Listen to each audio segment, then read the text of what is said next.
morning.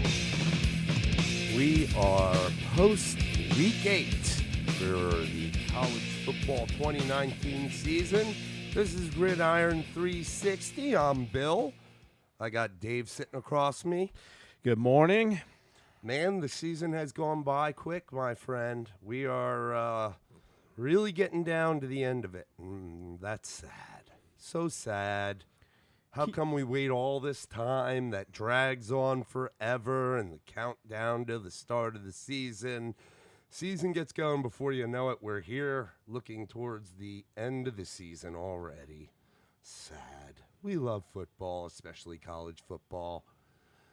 Oh, well, let's talk a little bit about Week 8 and some of the events that took place that are really starting to shake things up and shape what the nation, as well as what we predict the College Football Playoff Committee will see once they meet here in a few weeks. What do you say? It was a wild weekend, buddy. Wild. Yeah, I mean, this is where you start to see, I guess we've kind of used this term, the chaos start to come together. Had a couple of teams get dropped from the ranks of the unbeaten, and not that this week presented a whole lot of matchups where that was a high potential. So it happened to a few teams where it wasn't quite so expected, and just is going to continue. I think this playoff picture is going to probably be one of the most muddled pictures we ever see, or at least have seen to this point in the college football playoff.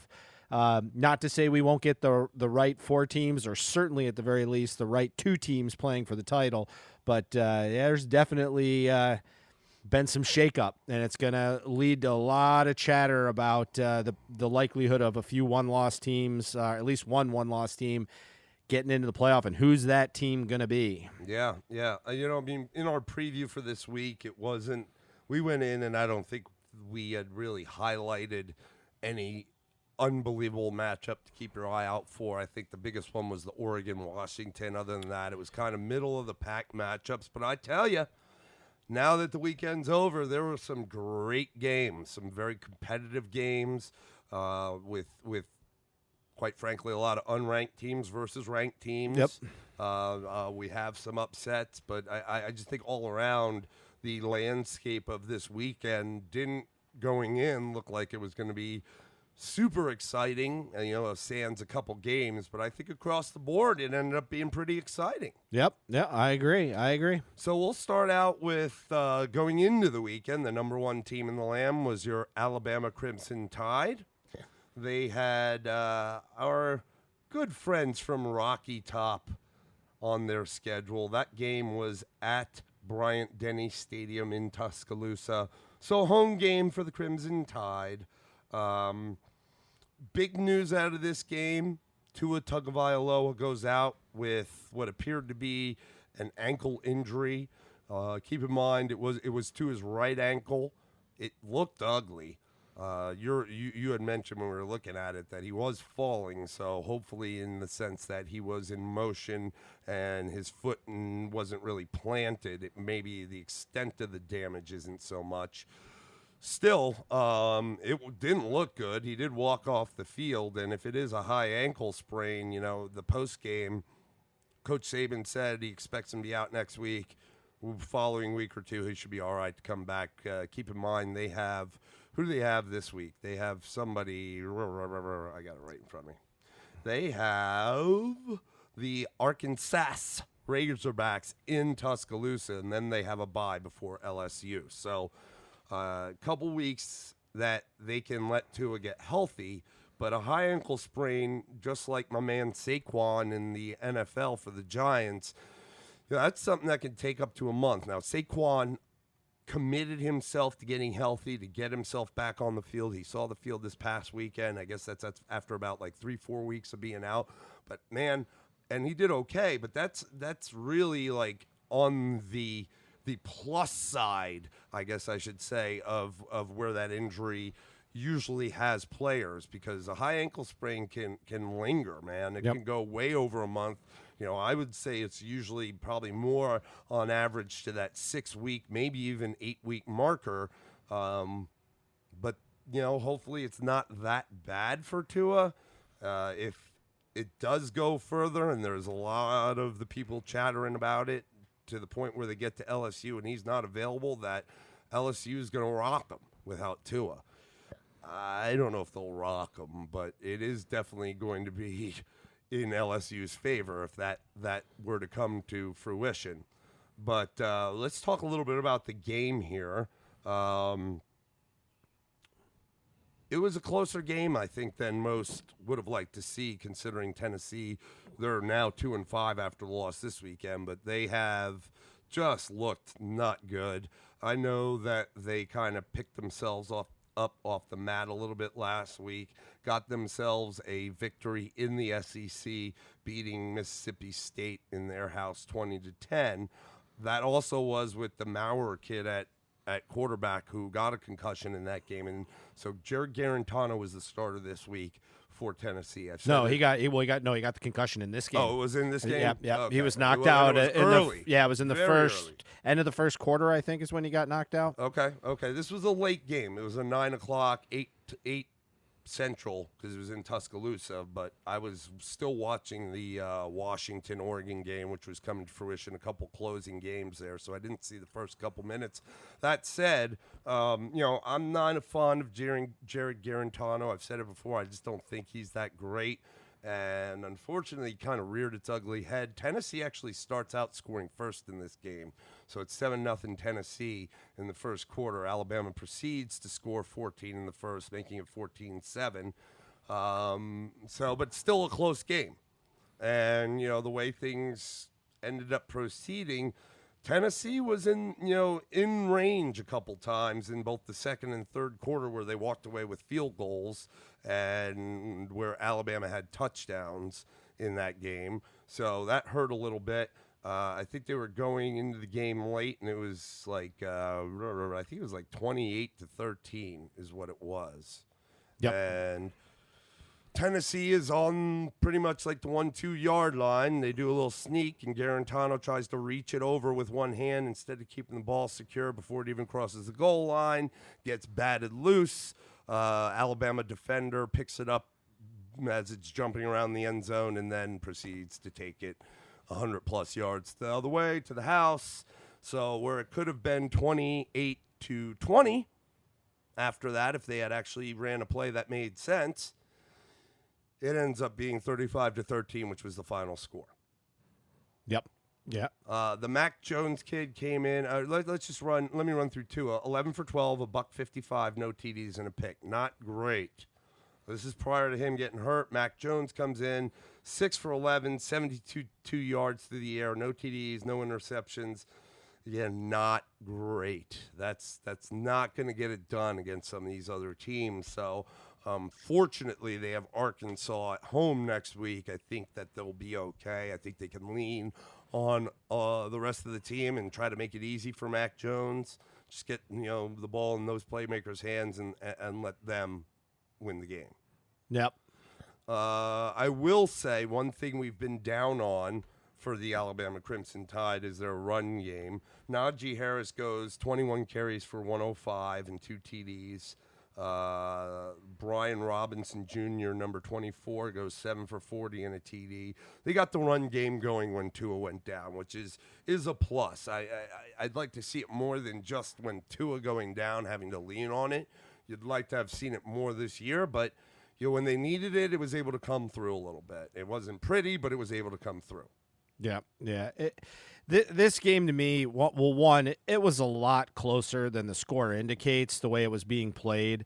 Definitely after the Tua injury and the Maurer injury, it got a little sloppy.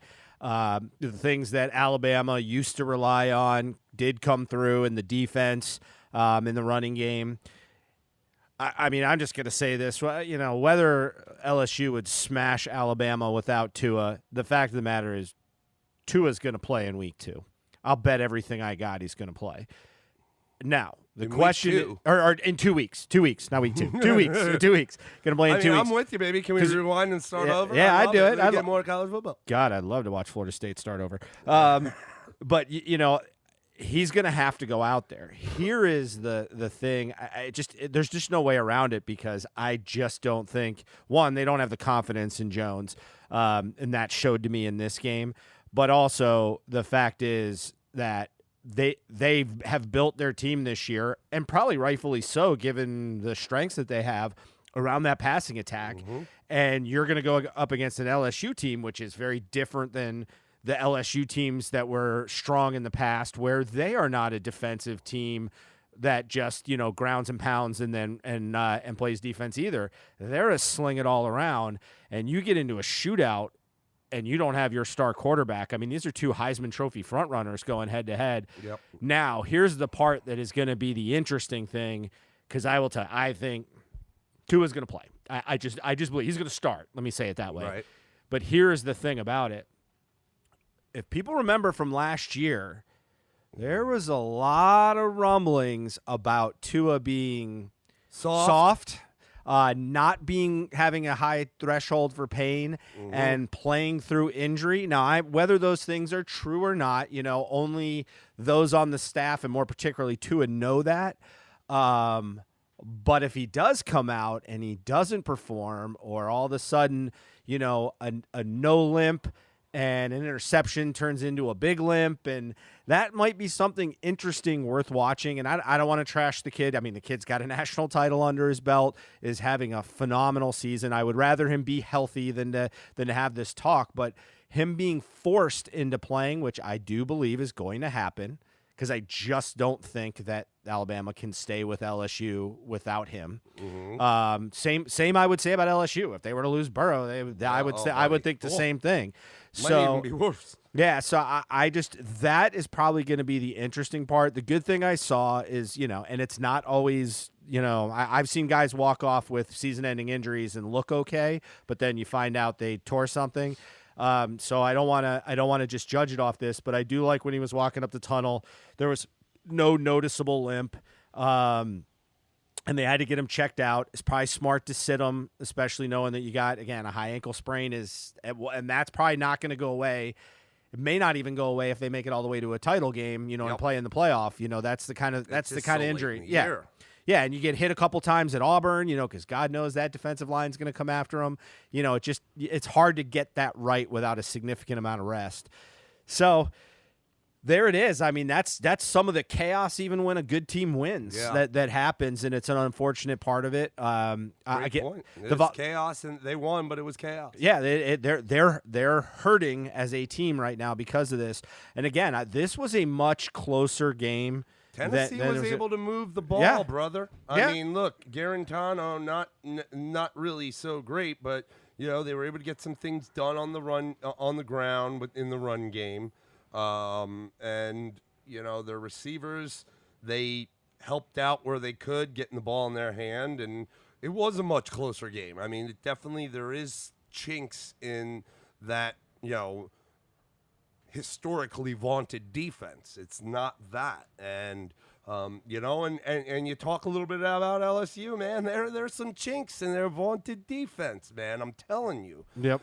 It's not, and the difference to me is they have had a few injuries, nothing to the level of the linebacking core at Alabama being decimated. I mean, they have guys that have been banged up, injured, but still coming back, or have gotten back, and they're still giving it up. So it makes me wonder, but you're right. I think they'll trot Tua out there. Here's the other thing.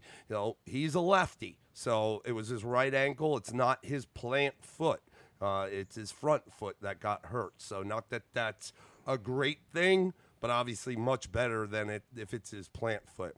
I think with Tua, the whole being soft thing is for what we're about to see. Okay, if he comes back in that LSU game as we predict, but he is not 100%, he is going to be more concerned about that. He's going to be more reserved. That's what I saw last year when he got banged up and, towards the end of the year, but was able to play it out. And it just didn't seem like the same guy. It seemed like he was concerned in the back of his head about not taking a hit on where he was injured.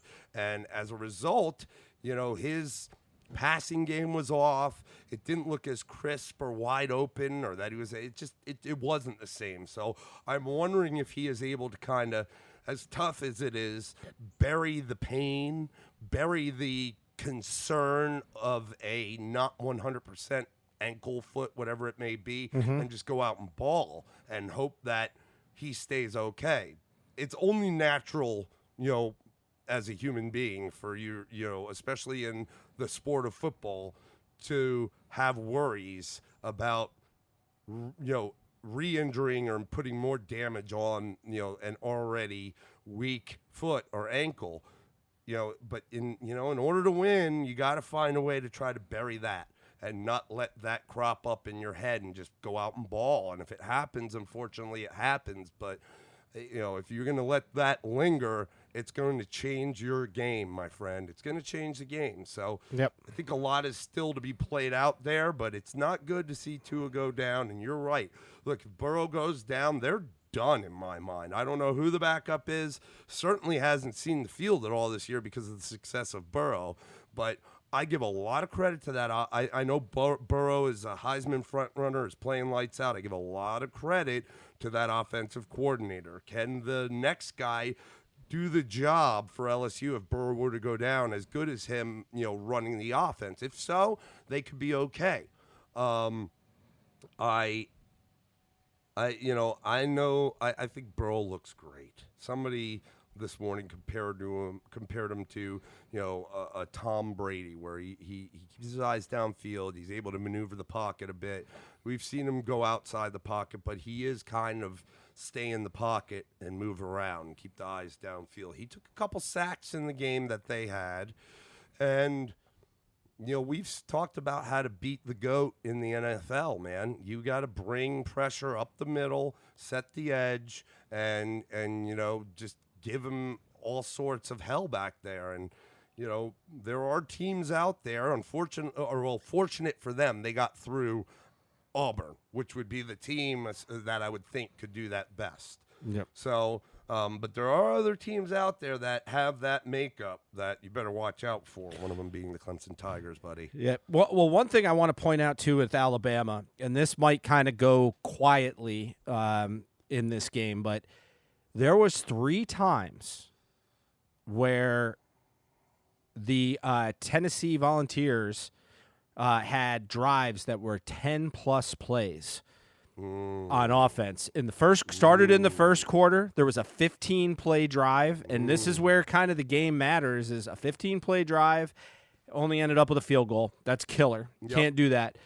Starting in the third, that drive milked into the second quarter. So it was about a total of, that was about a 6-minute drive. Then starting out the third quarter, they went on a drive after Alabama had a quick 3-and-out. Then they went on a 12-play drive, which chewed up, that's about 6 minutes right there. And then to start at the end of the third quarter, 1 play, and then started the fourth quarter and took another long drive that was 15 plays. What was the possession time for each team? Do you have it? Possession time was, I got it right here. It was a little bit to Tennessee. It was 31-44, 31 minutes and 44 seconds at 28-16. But here's the thing about this is those drives, and so this is kind of the talking about the strength of the opponent you're playing. Not a very strong opponent. They ended up with 2 field goals, and then the last drive was the Garantano fumble at the goal line. And so the point is, good teams, if they can do that to you, are going to put more points on the board, plus they can chew up the clock. Where Alabama, this is kind of the detriment of that fast strike offense, is your defense is out in the field. And remember, again, we keep hearing this. They're playing 5 freshmen on defense. They're playing younger guys. So this is the kind of thing that could really have an impact to an Alabama. And like I look at a team like Clemson that can run the ball. I mean, LSU's a little bit more quick strike, but Clemson could grind on you with ETN. Ohio State could certainly grind on you. Oklahoma could grind on you. That's going to be an interesting thing to keep an eye on with Alabama, because Tennessee to do that is one thing, and you get away with it because you shut them down at the end and only give up 6 points on 3 10-plus play drives. But the top teams in the country aren't going to do that. Yeah, I mean, look, Tennessee, I give them credit for trying to bring themselves off the mat and compete, considering they're started out lousy, embarrassing loss to Georgia State. Yep. But, they're not a very good team. They're just not. No. And they hung in this game. I mean, for all intents and purposes, if you're watching it, you're like, man, what's going on here? I mean, they hung in this game, and that's something that I know we've been dogged because of Clemson, that is, because of the play because of the North Carolina game and because of the play of Trevor. But, we'll hit our game in a little bit. That's I don't care. We'll talk about these rankings, how they dropped us down. I don't care. It makes me happy that they dropped us where they did, because we're better than those teams. We're better than Alabama. I welcome getting Alabama in the first round of the playoffs this time, where I usually don't like it. I would welcome it. So, I mean, if that tells you anything, I'm usually not. Well, I'd much rather have them in the title game, but this year's a little bit different for Alabama. I guess the glass half full for them is they're still very much in contention.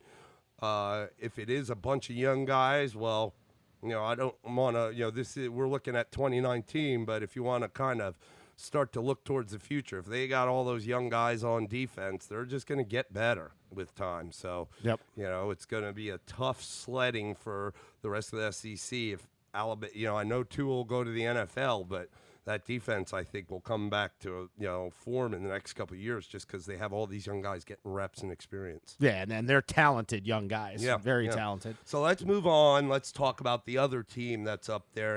And from what we saw in the AP rankings, Alabama slid to 2. Was it 2 or 3? I believe so. 2? I think they went to 2. But you got LSU now, who took on Mississippi State on the road and got a win, and are now in first, are ranked in the AP number 1. I have nothing wrong with that. They definitely have had the more impressive schedule and wins on the schedule. But that said, Mississippi State, a lot of people were looking at it as a potential trap game for LSU.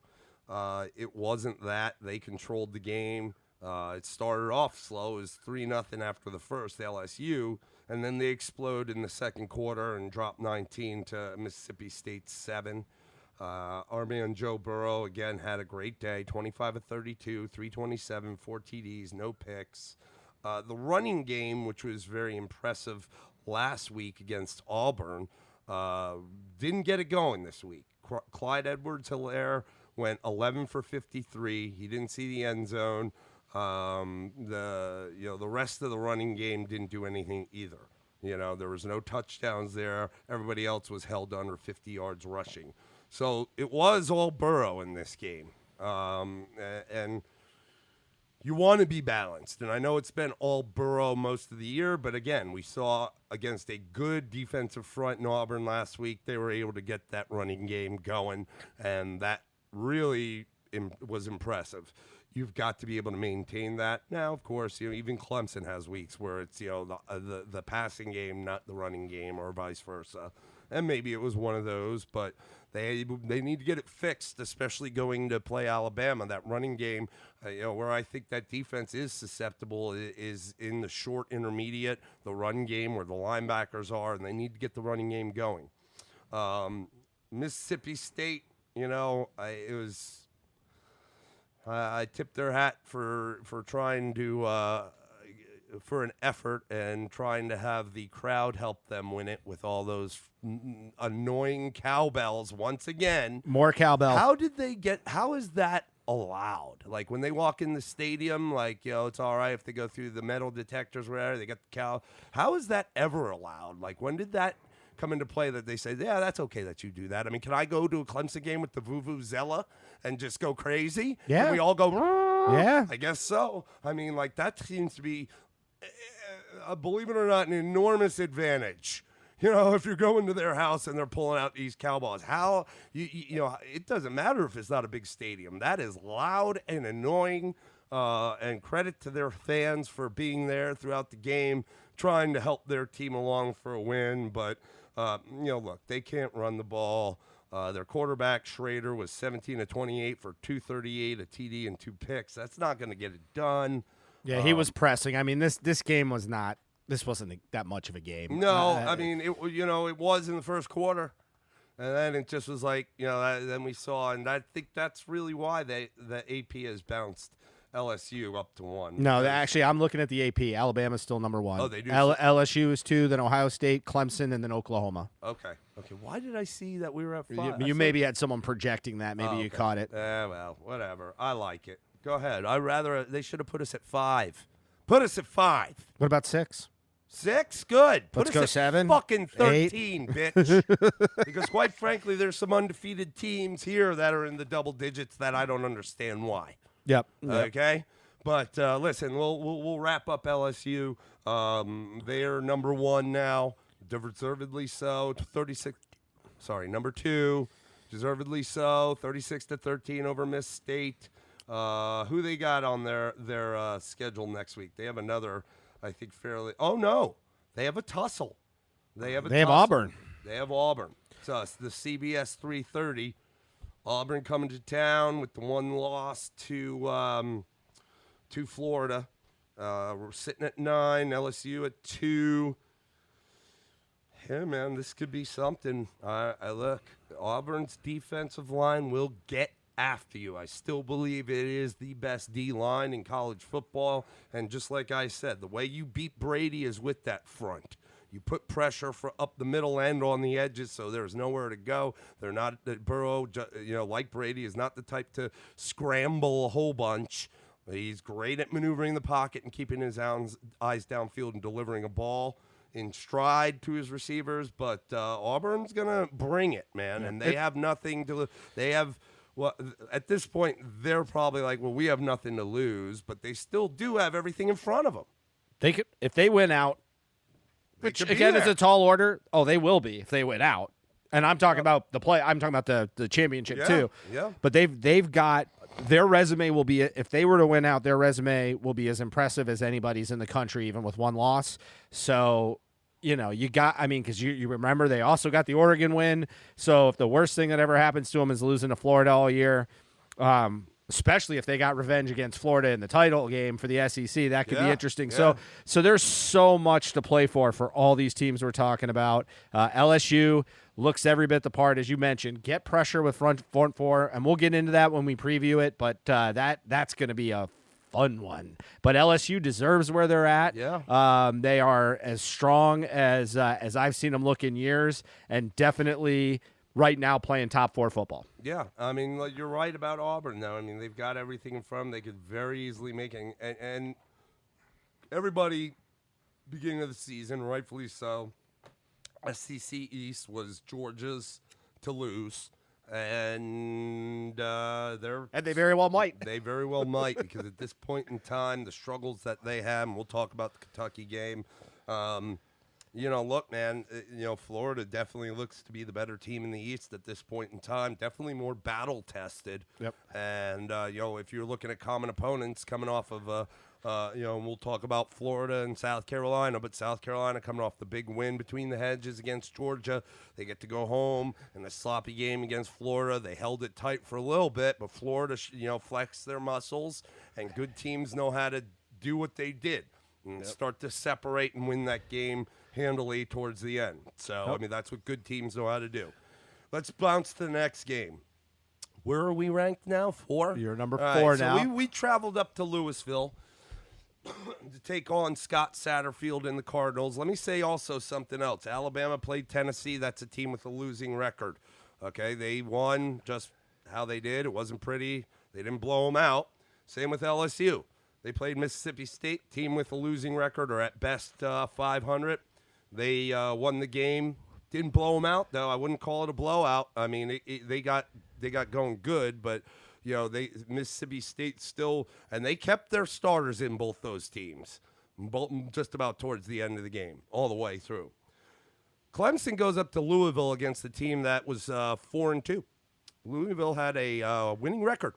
Yep. Okay, Scott Satterfield is doing a really good job. Coach Swinney said it. He likes him. I like them. I have no reason to like Louisville, but I do like good coaches with a good head on their shoulders. Yep. And mind you, this is a team, Louisville, that just knocked another unbeaten team out in Wake Forest and put 62 points on that Wake Forest team to do it. Now, it was a shootout, more so at the end. Wake Forest was climbing back into it because Louisville had a nice lead, but 62 points against Wake. And, Wake is a one-loss team right now. They're not garbage. So this was more of a test than anybody really saw, probably in the top 5. Yeah, I mean, look, Wake, they've got some players that'll be playing on Sunday. The Surratt kid could be a first-round pick easily at wide receiver, and they've got that Carney kid that, man. People would be wise to incorporate in the NFL the fullback like San Francisco, and though he's a tailback, he is built to be a fullback in the NFL. He's a Mack truck. He would be great. The kid can block. The kid can run the ball. He would be a great fullback. We've always likened him to an Allstott, who he too was a tailback, but this guy, I like him a lot. So don't get it twisted. Wake's got some pretty good players on the team, and they're no slouch considering, they lost their starting quarterback who was making a name for himself, and our boy Sam Hartman from QB1 has done all right in his stead. But, Louisville goes into our game. They were like 13th in the country for points scored. They've done a very good job with the quarterback that the backup quarterback, because Puma Pass was the starter. He's hurt, and they went into the game saying they're going to play 2 quarterbacks, and they did. I don't know if that was the wisest thing. So we start the game, and it's not great for us. We're up 3-0. Trevor is all the hit flack he's been taking. He comes out and he's not looking good. He's like 3 for 7, two picks in the first quarter. We had 3 points. He maybe had like 9 yards, and it was like Coach said on the final. It was about as ugly as it can get. It was about the worst that you can have for a quarterback rating. It was bad. But much like we had in the North Carolina game, had to face adversity and find a way to come out with a win. And though it was close, that's a great thing for the team to be able to build off of and learn and be in a game like that and come out with a win. It's the same thing for Trev, man. I mean, he's got to be able to go into a game where he's not going to start good. If anything, he started like garbage, but found a way to correct himself. Because the rest of the game, final stats, 20 for 29, 233, 3 touchdowns, 2 picks. So, he went, 3 for 7 and no touchdowns and 2 picks in that first quarter. So after that, he was lights out, okay? Our running game got itself, just like I've said before, when things aren't right with the passing game, our running game finds a way. ETN goes 14 for $192 and a TD. He looked good. He was running over people. He was finding holes, great vision. And our receiving core had a modest day. Well, I think you want to add Trevor Lawrence ran the ball very well in this game too. He went 10 for 47. Yep. So for all the mistakes that that people want to key on, he controlled the game. He didn't fold, and he did it with his legs too. And that's an element to his game that he didn't really have much of last year, and understandably so. It's a kid trying to learn how to play football underneath the brightest lights there are in college football as a freshman, and he got it done. Yeah. Look, they came out. I think the 3 points they got on a field goal in the second quarter was after a deep ball that one of our really good cornerbacks, A.J. Terrell, number 8, got burned on, which surprised me because he's really good. And as a result, that teed them up in in range actually to score. We were able to hold them off and keep them to a field goal. The touchdown they had, I hate to tell the listeners this, it was late in the game. It was in the fourth quarter, and our starters weren't in, man. And, not that it's good that the backups give it up, but, I mean, that's and they were in desperation mode, pushing, and we're just trying to eat up clock. Final score, 45-10. Yeah, and also just to kind of add to the defense, I mean, understand, regardless of who played for Louisville, their quarterbacks in total went 8 of 22 for two, and no touchdowns and 2 picks. So there was a dominance on defense. They ran the ball a little bit better. Obviously, Hawkins had a pretty good game at 26 for 129 and a score. But again, there was some of that late stuff. Quarterbacks couldn't get it going. This game was never really in doubt. I mean, even if you look at Trevor's picks, they were in the offensive end of the field. We didn't give him plus territory. Yeah, and I mean, Lawrence. Listen, this is. I told you this. This is my take on Lawrence's. And if you look back, I mean, let's think about this. Probably prior to Winston, I'm trying to think. I feel like there was one other quarterback recently. This trend of these freshmen getting starts, or redshirt freshmen getting starts. So he's a true freshman. We're getting into these sophomore slumps of actual sophomores. Like usually the sophomore slump back in the 90s and even the early parts of 2000s was a red shirt senior or a true senior. You don't see these guys starting as early. So here's a young guy, and you and I saw it on tape. He's pushing the ball downfield. It's almost like he's trying to play against himself of last year. And there were some open receivers on those picks, not even like ETN was wide open. Could have gotten first down. Could even rumbled in the end zone with the head of steam. And everybody knows Clemson can't afford a loss because of the strength or lack thereof in the ACC. I like what Dabo's doing. He's being critical of his players' mistakes, and if you see it in the press conference, but he also, and this is the important part, is recognizing the recoveries of his players. And this week it was Trevor Lawrence. Last week, there was a whole hubbub about the kicker. But he understands that right now those points don't matter because their competition is poor, but it's going to matter later on down the line. So he's coaching hard to keep this team hungry and focused. And I got to tell you, that's, I don't have college coaching experience, but I have enough athletic experience to understand that when your team is supposed to be all worldly and they don't have that competition. I've been on teams.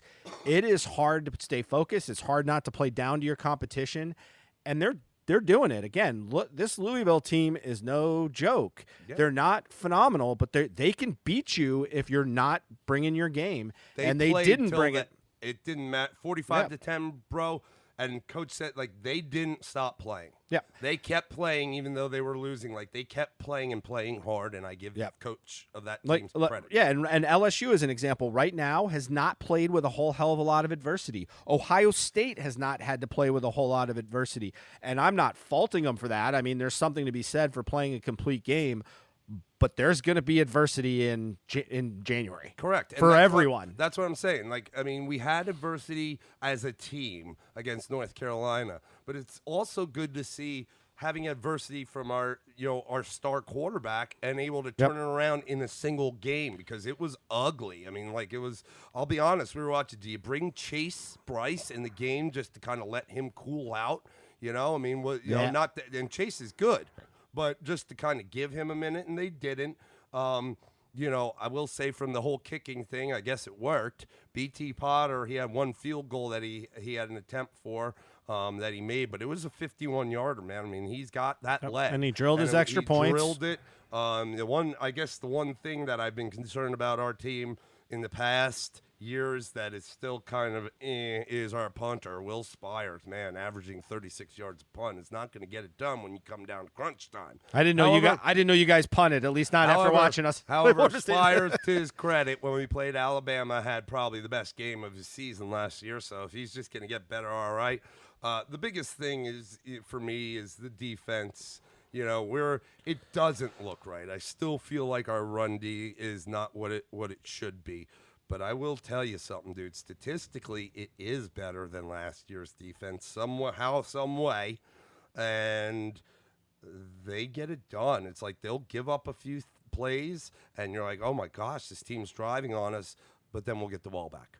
Yep. And I've said it all year, and I hate to lean on the one guy, but he is the number one linebacker for the NFL draft, and he is a do-it-all guy. They had him at free safety. They had him at strong. They had him on the line as an edge rusher. They have him at linebacker. Isaiah Simmons, when a play is needed to be made, number 11 is friggin' there. That guy, wow. It sucks that we lost all those studs on the front. You can name them off in 2 seconds. The whole country knows who they were. But you lose those, then who's it going to be? Man, Isaiah, he is the man. He is one of the best linebackers I've ever seen come through Clemson. The guy is really, really good. Yeah, but I got to say, everybody showed up. I mean, Simmons is clearly the diamond of the group. I mean, he had 8 tackles, 2 tackle for losses, 2 sacks. Great plays. But you were 11 tackles for loss and 6 sacks. I mean, that's what we do. That was impressive. the formula with those studs on the D line, and the fact that we don't have them, but we still can run with that mentality and put people behind the sticks on first down.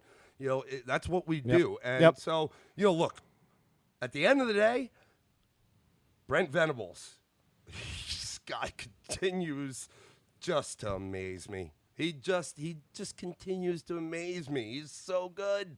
Great D coordinator. We go ahead and take care of business. Whether we're 4, 5, whatever it is, we slide from 1 to 2 to 3 to 4 to wherever it is. It's going to work itself out. We have to win, but we are in the shape we need. We're right where we usually are every year. So go ahead and doubt us. Go ahead and do it, man, because that just helps us. That gives us more motivation. You said it. It's hard to keep these guys playing at the level you need them to play at, especially when they're that good. And the fact that we're falling back, and then you see something like Tua go down, they struggle a little bit against a really bad Tennessee team, but they kind of maintain their prominence. Fine. I am fine with it. Yeah. I mean, listen, it's fair. There's some level of criticism. They are not playing the best football of, at least from the eye test, of all the teams in the top, but they are a top team. And when the dust settles, if they're undefeated for a reason. Yeah, and that's true of any team here that we're going to talk about. So let's move on to Ohio State coming into the week at number 4 against Northwestern. A team hanging at 4 has probably played the most complete-looking football to this point. I agree. We need to say, for that matter, they have not yet, but they will had their big tests yet. They haven't faced some adversity that they need to face. But that being said, again, just like you can't. You have to take everything in context. Ohio State has done what they needed to do. Their games their first game was probably the most quote-unquote in doubt we saw them playing against FAU. Yeah. They beat a bad Northwestern team, much worse than what we are used to under Fitzgerald leadership. But that being said, they went in to Chicago and smoked Northwestern. There's not a whole lot to say about this game. I mean, I could basically pick any one of their games and regurgitate stats, and they would all be in the same thing. I mean, Dobbins ran like a freak. Teague backed him up, ran like a bigger freak. Even Crowley came in and had a couple of big runs. I mean, it was all over. Fields, an efficient, not high yardage totals, but 18 to 23, but threw 4 touchdowns. A lot of those just wide open. But can't fault them. They dropped them when they had to. I like that they spread the ball around quite a bit in this offense. So that's going to make it exciting. I mean, really what I'm juiced for. We're going to get into this into a game here in a minute, but next week is probably the first real test that they're going to face, and I want to see it. And even though Wisconsin lost, and not a little spoiler alert, but I don't think anybody doesn't know that already. No. If they run them over, that says something. That says something more, and that's something that could get them hopping up quick. Yeah. So I mean, look, here's the deal. And I'm not, I'm starting to be way more a believer in the talents of Justin Fields. And I think he is a good I think he probably does what we said last week, not get through all of his progressions before he decides to tuck in and go. And when he's going through if he is a one-read guy, like you said, a lot of these guys are wide the slap open. It's not hard to throw a ball to a guy wide the slap open, man. Yep. And he's not under duress in doing it. But what I will say is I think the star of this team is their defensive end, Chase Young. That is the star of their team.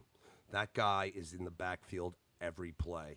Every play. He had only one sack in this game, but don't get it twisted. He was on top of the Northwestern quarterback. Aiden Smith, I believe, was the guy that was the starter all day long. I mean, that guy, he is a Fargan freak. He should be. Unfortunately, there are teams in the NFL that are still starving for a quarterback, and there's some quarterbacks coming out with Tua and Burrow and Hurts and Eason and my man Justin Herbert. But I wouldn't be surprised if the team with the number one pick has if they have a quarterback, that guy is gone. He is so good. They got a pretty good corner. What's his name? Jeffrey Okudah. I wouldn't know because he doesn't even make the stat sheet because nobody will throw at that dude. That's right. But there's something to be said for that. Yeah, no, He's absolutely. so shut down that people don't even want to look that way. It's like if you have 3 reads, you only have 2 reads because you're not going to that read. Yeah. You might have take your best receiver, and I'd say put him on the bench, but somebody's got to go out there and run next to him. But you're not going to see it, and I just again that's probably where some of this complete team runs from is you can look all around the field at all the critical spots. I mean, let's be honest. In the NFL, who do you pay money for? You pay money for left tackles and quarterbacks on offense, and you pay money for cornerbacks and DNs. And they've got a DN, a cornerback, they got a quarterback, and I got to look at their running game, and I got to look at their passing game, and I got to figure their left tackle ain't too shabby either. So. Yeah, that's right. That's right. So, they are the most complete team, whether they've been faced with a tough challenge or adversity or not. You're right. It'll be this game coming this weekend. We'll be very interested, and we'll get talking about that here in a second. Sorry. Go ahead. Yep. We're both going to cut each other off. Oklahoma, West Virginia. Go ahead, buddy. All right. Well, this game was kind of what I thought it was going to be. It is what we thought it was. And we're going to crown them. Oklahoma, I thought, there might be a little bit of a closeness in this game early. And that was about it, which is what I thought. It was 14-0, then it was 14-7 I think in the first quarter. And then Oklahoma scored a couple scores, and then West Virginia came back and scored again. It was 28-7, and then Oklahoma did what Oklahoma does. The one thing I want to say, and I want to say Joey Galloway on college football stole my word that I had since week 2 for Jalen Hurts, which is smooth. He's the smoothest runner in college football. I mean, it feels good when you hear the professionals like, "Yeah, that's my stuff." Yeah. Just Jalen Hurts. There's a lot of people that got a stake in a seat for the Heisman Club. Hurts went 16 of 17 for 316 and 3 scores through the air. What does that tell you, dude? That tells me guys are, again, wide the slap. Okay, but then he also led all rushers with 10 runs for 75 yards and 2 scores. Mm-hmm. You can say what you want about that, and I don't necessarily disagree, but I said this before, whereas the running game sets up Justin Fields at Ohio State, and there's nothing wrong with that. That's very common when you got a good running game. Jalen Hurts sets up his passing game with his own legs, and the guy is just special. Is special in this offense. Mm-hmm. It's built for him. It's where this guy should have been all along, in reality. He looks so good at doing it, and what I love about him is the kid is just as humble as can be. Humble pie. This guy he just continues to get it done, and he's tested against Texas, and he's lighting it up, and I got to give him all the credit in the world. So this team does not look weak. Certainly, like most teams, has some areas where you probably can exploit them. With them, I would say a little bit on defense. There is some opportunity, but offensively, I don't know who in the country they couldn't go nose to nose with. Couple things I want to say. First of all, going into this season, the guy that, at least in my mind, was a really good running back for them that I thought was going to be the one who took the rock was Trey Sermon. Mm-hmm. He has fallen back in the rankings, I guess. He went 5 for 17. Meanwhile, Kennedy Brooks, number 26, goes 10 for 70 and a touchdown. 22, TJ Pledger goes 3 for 25, and Sermon only 5 for 17. I like what they're still able to do running the ball. Jalen Hurts, they're not going to win a national title if Hurts is the leading rusher on the team. I would agree. And Sermon needs to come back to fruition. I do think there's guys wide the slap open. Here's the other thing. You said, they've been tested. And that test was one game against a Texas team that just squeaked by a Kansas team. Now, I think Kansas's arrow is, believe it or not, pointing up because Les is a good coach and college football is all about that. But after the past couple weeks, I'm starting to fade from that Texas is back mentality. I don't know how good Texas is. I think they're a good team, but Louisville is a winning team. Wake Forest is a winning team. You slap those two teams on a neutral field this season, at this point in the time, Texas is going to have problems. I don't see it. Ellinger is everything they got, and that just can't be. Their D is not that good. They don't run the ball that well. Their offensive line is not that good, and it just goes to show because Ellinger takes a lot of sacks and runs the ball not because he wants to, but because he has to, because he's under duress. The receivers aren't doing their job in getting open. The point is, I don't think they're a bad team. I think there's a lot more love for Texas, more so based on the past couple years than there should be this year. So if I say that, and that was Oklahoma's only test, and though they've throttled everybody, I have my concerns about Oklahoma once they get into the postseason. Now, this is what I will say. If you're looking at LSU, Alabama, Ohio State, Oklahoma, Clemson. Those are the top 5 teams in whichever order. Alabama, LSU, and Ohio State still have the toughest part of their schedule to come. Okay? So you look at us. We have pretty much, you've said it. We can't lose. It's not our fault the rest of the games upcoming or that we've played have been against lesser opponents, which look, we see this a lot too in college football. Then the end of the year will come. We'll have some ACC teams strapped up against, some of these other teams, SEC, Big 12, Big 10 in a bowl game, and they'll win. Mm-hmm. Okay? So I don't know if it's just people, if they're not in the top 4, just give up in their bowl games, but it's what I see year after year. I'm not saying we're the greatest conference in football. In fact, we are at the back of the Power 5, but there's nobody ahead for Oklahoma. So Oklahoma and Clemson have the easiest path, in my mind, to the top 4 right now. Yep. And I think, unfortunately, to Oklahoma's detriment, that they're going to need to find more from their team defensively and running the ball with their running backs than it being the Jalen Hurts show, because they will run into a team that's able to give him fits, and then it's going to be a problem. So we'll see, but as far as I can tell, Oklahoma handled their business, which is all they can do. And again, to their credit, for me, they're a lock right now. They have Baylor. That could be a tough game upcoming. That's about it. I mean, that really, Oklahoma State. They have Iowa State, which a lot of people had high hopes from. I think they're a well-coached team, but they're not going to hang with Oklahoma. Baylor is the only one that I can see they might have to, go to toe with, and I'm very high on Baylor. But Baylor got into a little bit of a scrum this week, which we'll touch on here shortly, with Oklahoma State, and was losing that game.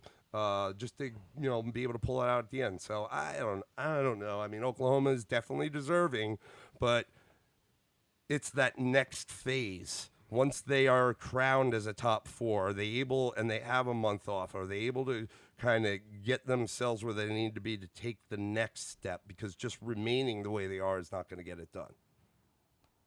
All right, fair enough. All right, let's go to the big one. The big one of the weekend. Not necessarily in matchups, but in outcomes. The Badgers of Wisconsin going to take on the lowly Fighting Illini. Man, the Illini going into this game 2-4. The Badgers undefeated at 6-0. Not a lot of love for the Badgers in terms of getting, eking into that top four, being close. They've been kind of muddling between that like 7 and 10 range, even though they've been undefeated. Maybe saw a 6. Definitely looked like a powerhouse team. This I did not see coming, but then again, coaching is so important in college football, and here we go. These big upsets do happen, and it came to fruition. I, again, didn't see this coming from a mile away. Put a little post on our Facebook feed, a little wait, what just happened, as the Illini fight back in this game and get themselves in field goal range with no time left to win the game and nail like a 39-yarder and just put a dagger in the hearts of Wisconsin right there. That hurts. Yep. This one, I mean, even if you look at the stat lines in this game, doesn't make a hell of a lot of sense. I mean, I know there was always this talk that that would the quarterback for Wisconsin be able to offer enough? I mean, I look at his stat line. He's 24-32, 264, had a touchdown, had a very, very ill-timed pick in this game. But you look at it and you go, Jonathan Taylor, 28 rushes, 132, so almost a 5-yard average and a touchdown. Their rushing averages were not horrible beyond that. But not a lot of people carried the ball a lot besides Jonathan Taylor. And then you go back and you look at, Illinois, who pulls this one out. You'd expect to see something from their quarterback. He was 9-21, did throw for 2 scores, and only 174 yards. Their running game was not prolific. It was very good. I mean, very good against a Wisconsin team, don't get me wrong. But what I think when I watched this game, the portions of this game that I was able to see was it kind of was like what I talked about with North Carolina playing against Clemson. It was just like at that one moment when they needed something to happen, even if they didn't look great, everything kept falling their way. And it almost started to seem like, and Wisconsin just couldn't quite get over the hump in this game. Like every time they had a big play to make, they couldn't make it. And you could almost you could see it in the players like this. Oh my God! Like, what are we doing now? Right. Like, how is this happening? Yeah, and then even at the end when they were driving down the field and he threw the interception. One, what are you doing throwing the ball? I got to admit that was one of the more horrible coaching mistakes I'd seen, especially when you got Jonathan Taylor in that offensive line. But that's always going to be questioned because if you get Jonathan Taylor to run the ball 3 times and you get stuffed and have to punt, and you're not up by at least a field goal, then you're going to get questioned that way too. But this was just a game where Illinois just stayed in it and stayed in it and stayed in it. It was kind of by any means necessary, and they got their shot and they took advantage of it. And it was just one of those games. And this is why year after year we will be sitting here in mid-October to the later part of October going like, how are we going to clean up all this mess? Because we got like 8 undefeated teams, and this is why we never end up with more than like 1 or 2 undefeated teams at the end of the year. Because this stuff happens, and there was no watching the game. There was really no rhyme or reason. It was just kind of, it was just nothing explosive on either side. Yeah. It was just like kind of a slow grinding game, and I hate to always be the homer, but Coach said it after the game against North Carolina. It is hard to win in college football every week. It's hard. And it's even harder. You mentioned it earlier, when you are the team that's, hands down in a game like this, you go in and just handle your business. It's hard to have those guys up and prepared. Okay? And, but we found a way, and Wisconsin didn't. But we still got our asses chewed for it, and we continue to. And you know what? I like it. But this just goes to show that anything can happen on Saturday. It's all about the coaching. It's 18 to 20-year-old young men, okay? There are guys, in the NFL, even the worst guy on a team was real good in college. They went to, what was the Sunday night? It wasn't the Sunday night game. It was one of the late games yesterday. It was the New Orleans game, I believe. And the kid they have at returner, Harris or whatever, he came out of, I think they were saying he was like San Diego State or something like that, or maybe even an FCS school. But what they did say is this guy is a two-time, FCS second defensive player of the year or something like that. Okay. Yep. I mean, my point is exactly that. You're like, who is this guy? Well, he was the two-time defensive player of the year, in whatever division he is. It doesn't freaking matter. So, you can be fringe in the NFL, and you were exceptional on the level before. Okay, but in college, you will get guys that are not to that level, okay? And so you're going to get some less than spectacular guys. So anything can happen.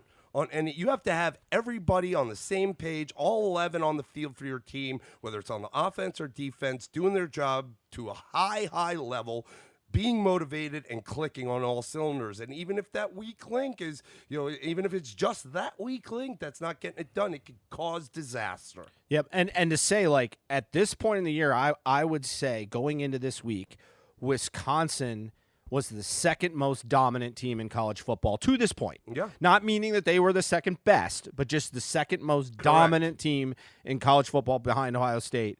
And not anymore. And this is a team still. This is the crazy part about it. I want to get away from the game. So final was 24-23, Illinois over Wisconsin. But I do want to talk more about this. And I know where you're going, which is why I cut you off. So go. This is what's crazy about this, and what's going to make this, I think, one of the coolest ends of the year we've had in a long, long time is they still control their destiny, in my belief. Mm-hmm. And at the very least, they can be a wrecking ball to this whole college football playoff, and especially undefeated teams. Right now, you think about this. They beat Ohio State. They are in line to obviously still to go to the conference title game. Because, granted, Ohio State's not on their side, but they do have to beat Minnesota, so we'll get to them. But right now, pound for pound, I think most people would lean Wisconsin there. Yes. So they could wreck that and make Ohio, and they could still beat Ohio State and play Ohio State in the conference title game, which is another crazy part. Correct. And if they don't, they could end up playing an undefeated Penn State team potentially in the title game too as well. If Ohio State doesn't make it. Yeah, and they could play Ohio State in the title game and have Ohio State be undefeated. So their opportunity is still in front of them. There are two conferences, I believe, that can play in with one loss right now, just given the structure of their conferences and the level the top teams are playing at. Left? And that's SEC, and that is the Big Ten. Mm-hmm. So even with all of that, this is not like if Clemson loses or Oklahoma loses, my feeling is you're deflated and you're out. Unless it's just absolute chaos ensues and there's multiple losses. It would take so much chaos, it would be crazy.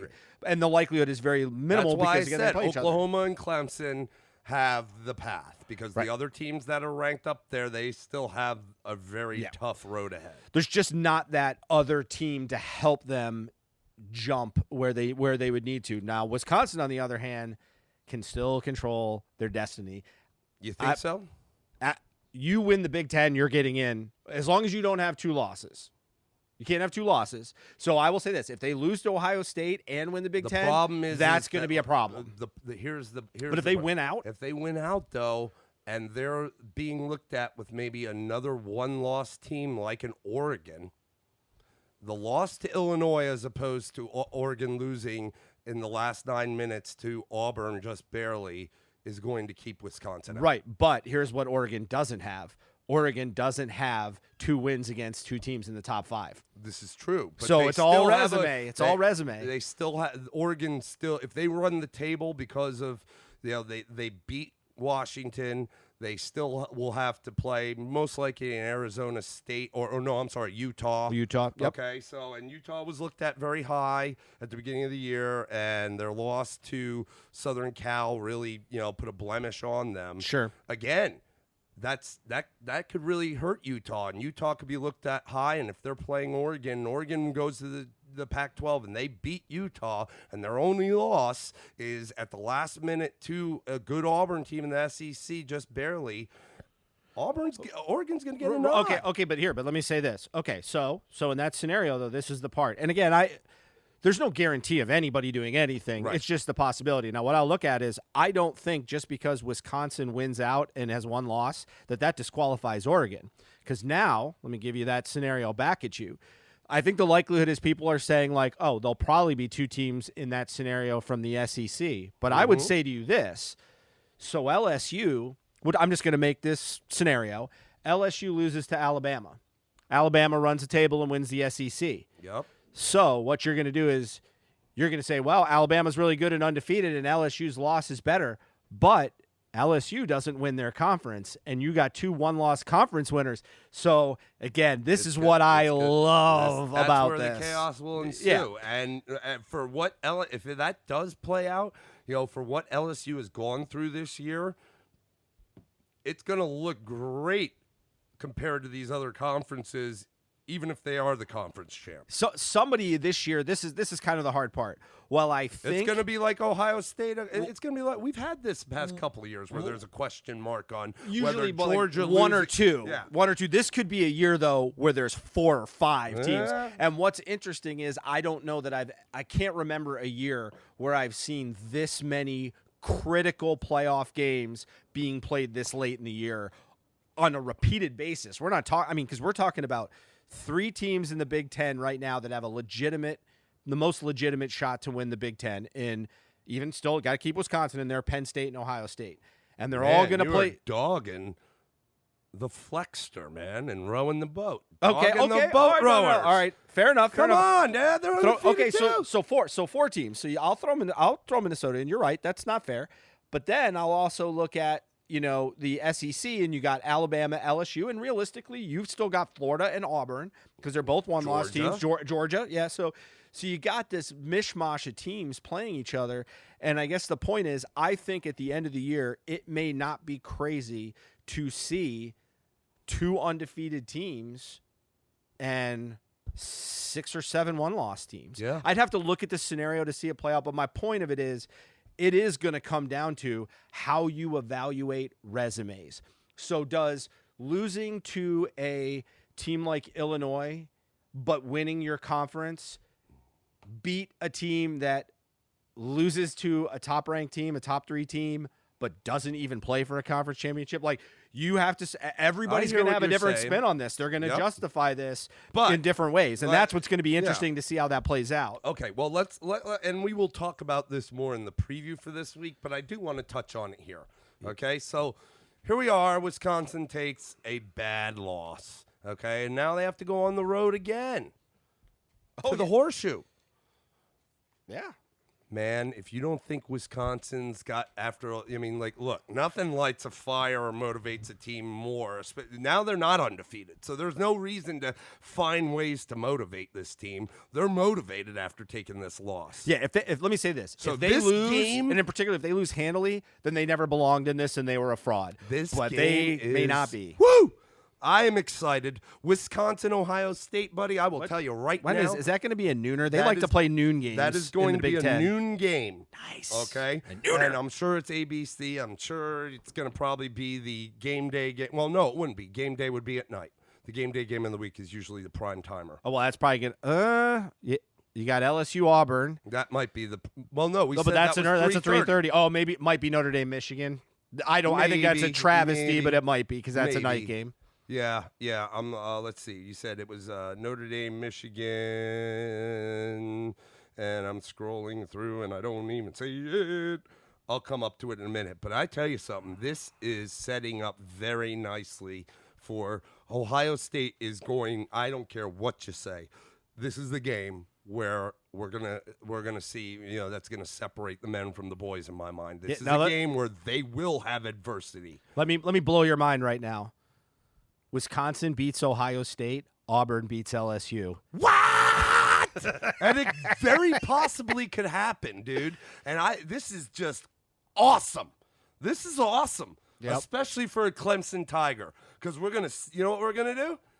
We're going to take the motivation that Coach gives us. We're going to just look at the next game, which is BC. We get them home, coming to our house. We're going to lean back in our chair, fold our hands behind our head, and just watch. Go ahead and boys dog us. And girls. Put us at fucking 15 if you want, because the storm is brewing. And I saw that storm this weekend. It was great. He looked like crap in that first quarter because he was able to pull himself out of it. And you are going to have to be able to do that to win the national title. There is no way you're going to walk through an entire season unscathed, just beat the brakes off of everybody and not have any adversity. Joe Burrow will go through a game, my friend. He looks flawless. He will go through a game. Sure. And can he pick himself up from having a bad start to showing off at the end of the game, which was what Trevor did? Dog us, baby. Dog us. I'll see you in January. All right. And we'd like to take a break from that Clemson announcement. But here's the rants are going to start to come in full force as long as this keeps up. If you don't have your popcorn ready, my microwave's already cooking now for this weekend. It's going to be getting nuts. You're crazy. The next week we get a little Georgia, Florida, so that'll clearly muddle the picture a little bit more. And then just November is off the chain. I am loving what I'm seeing. I am loving what I'm seeing, folks. And, you got even Penn State going to East Lansing, man. I mean, like Penn State, yes, they look great. Let's go right into it. We're moving into it. Penn State goes to Michigan. No, actually, I have that reversed. Michigan did go. I wrote it wrong. Michigan goes to Penn State because it was a whiteout. Why are you yelling? And they were pumped because I'm in fuego right now, and I'm liking it. This game, I'll say this: I watched it. If you've heard me on here, I'm a believer in Penn State. Not always the prettiest wins. I'll admit I've dogged Michigan. This is probably the most complete game I've seen Michigan play all year. Even Shea Patterson looked better in this game as a guy running this team, but Penn State just quietly, in a way, gets it done. They don't get all the press, they don't get all the pub. They're gonna have to prove it because they got to play at the Horseshoe against Ohio State, and they're gonna potentially have to play a title game. But they got out early. This was a game where Michigan actually came back on them to make this a much closer score. Their quarterback continues to get it done with a lot less fanfare than the big boys. Yeah. Their running game is very strong. Their defense is strong. I thought Michigan has been getting much better on defense, and I think that showed up in the second half of this game. And they ran the ball better than I've seen them run the all Charbonnet year. Kid had a good day. Yeah, he did. So this is, I look at this and you could say, you know what? I could easily, if I didn't watch the game, look at the score and go, man, Penn State didn't play well because I don't believe in Michigan. But I will say Penn State played a team that for a long time I've seen actually had their stuff together a little bit, especially in the second half.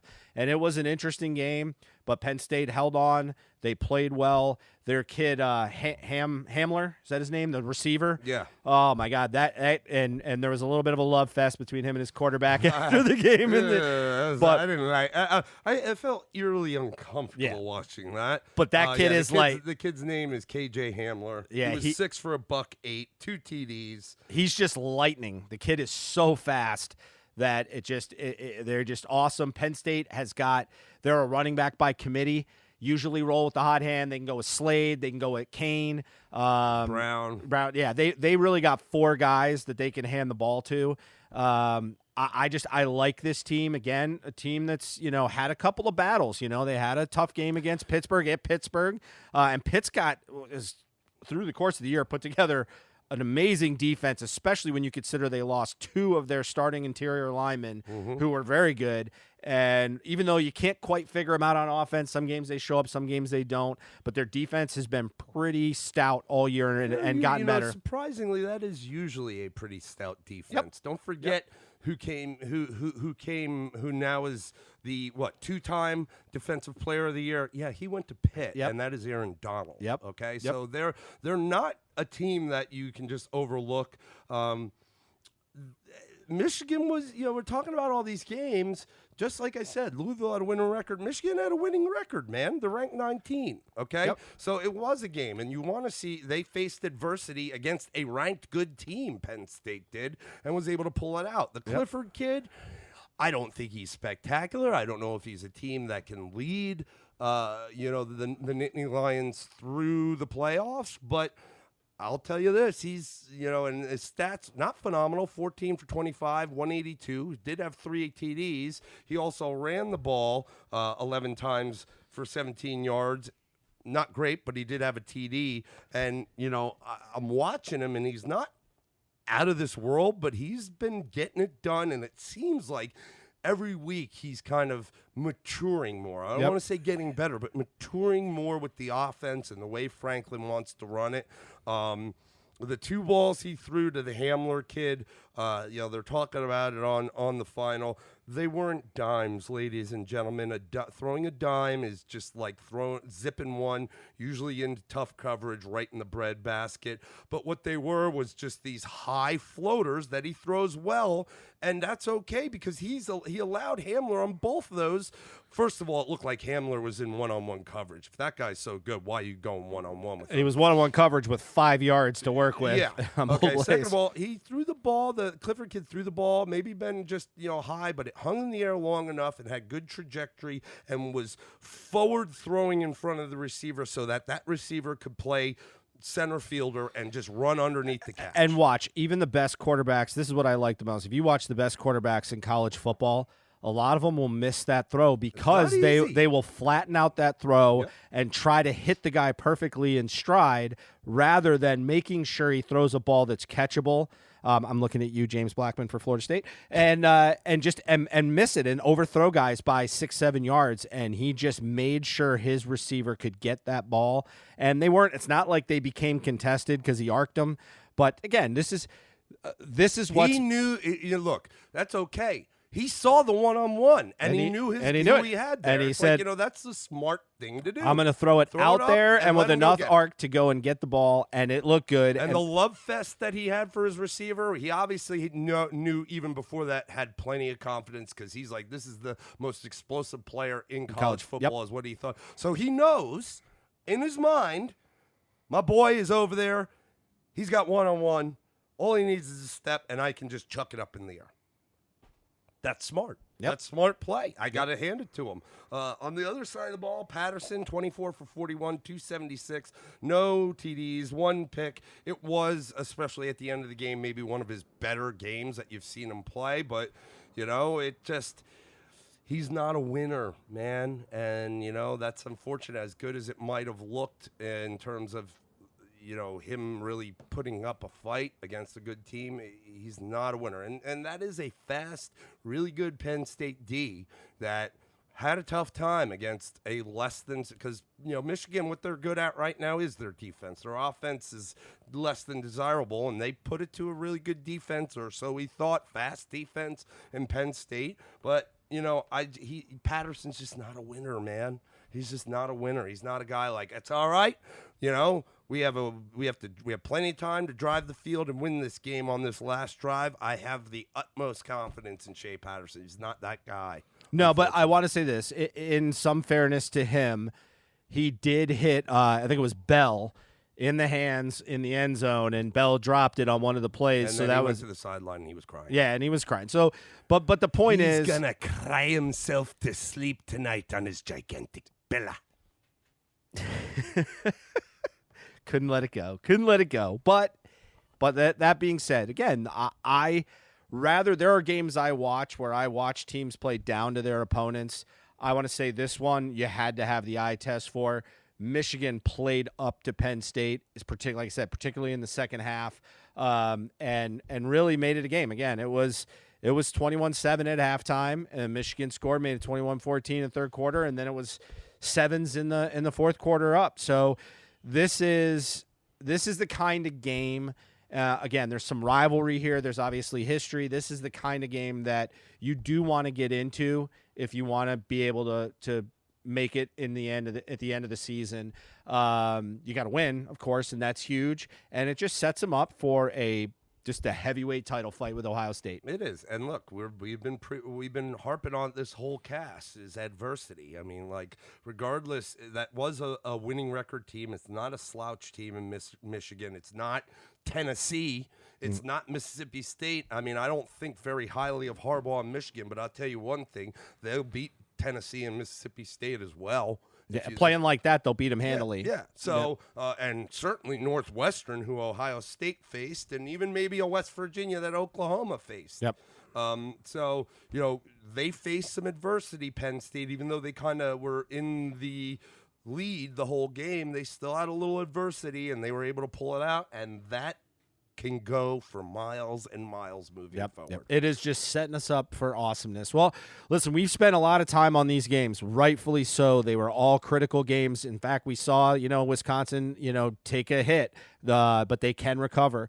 But we do want to touch upon, and we'll do this briefly, the other teams that remain undefeated because they deserve their due. Yep. They are undefeated. 5 games want to zip through. Yep. One is, because now there's 10, there were 12 undefeated teams, was Boise State heading to BYU.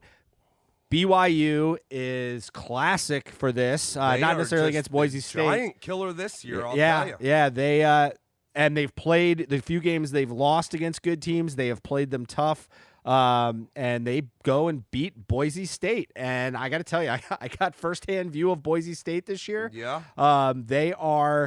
They're a good team. I mean, this is not a slouch. They got a good young quarterback. He is a freshman. He didn't play though. What happened? Is Brockmeyer? Yeah, he didn't. Yeah, I have to be honest. I didn't catch this game. I only caught the score, and I just saw a little bit of highlight, but I didn't even pay attention. Clearly. Yeah. Well, here's the thing. I mean, Brockmeyer, the week before was 3 of 9, 58 yards, TD, no pick against Hawaii, which they won that game.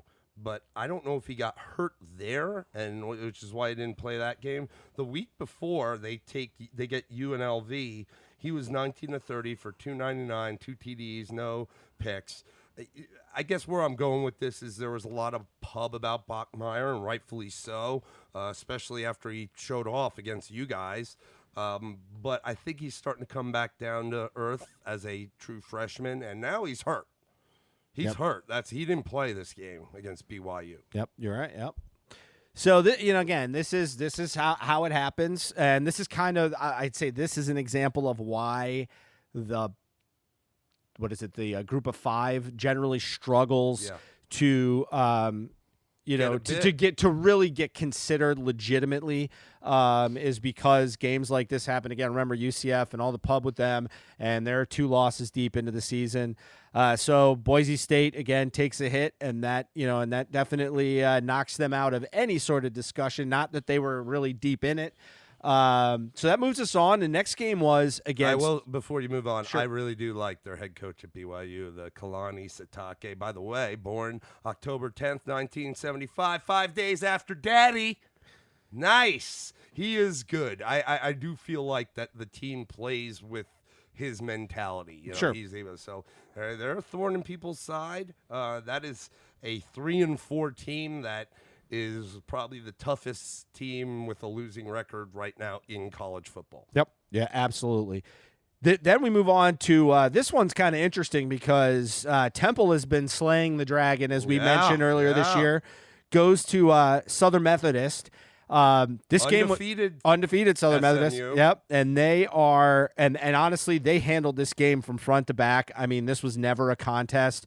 Temple did manage to get 21 points against SMU's 45, but I mean the score was 24-7 at halftime, and it just kind of kept going. And this is a Temple team that defensively has played very tough. Obviously, we talked about how they gave Maryland a handful, and then they beat Memphis last week, which was another undefeated team. Yeah. So it's SMU keeps going. Yeah, I think that Sonny Dykes, the head coach for SMU, has done a really good job. Yep. I agree with you. I thought this game might have been a little bit of a hard one for SMU, but it was at no point in time was it in question. Nope. So hats off to those guys. Yep. They may at the end of the year be the one team from the group of 5 that, just like UCF, like, well, why not them? Well, Yeah. why not them? Now, keep in mind, they still do. They go on the road and take on Houston. They still have Memphis on their schedule. Then at the end of the year, they have Tulane. And Tulane isn't great, but they're not a team to look over. Yeah, I mean, Houston's definitely a much different team with King and their running back. It's not Carr, it's the other one that's that redshirted. Their other running back, Corbin, is that his name? Yeah, Corbin redshirted. So, but again, and Memphis is no joke either. Again, remember, undefeated team until last week. So it bears watching, and certainly we always want to give due to teams that get it done, because really it matters what you do on the field. We're making this argument for teams like Clemson, that and maybe even Oklahoma to this point too as well, for limitations in their schedule. But they win, and that's what matters. Yeah, and they won big, 45-21. Man, that's a good Temple team. Yeah, and the next game, this one, this one's got a lot of heat to it too. Take an extra minute on this one. Is Baylor going to Okie State and taking on the Cowboys? Yeah, and Oklahoma State's giving everybody all they can handle. We talked about this last week.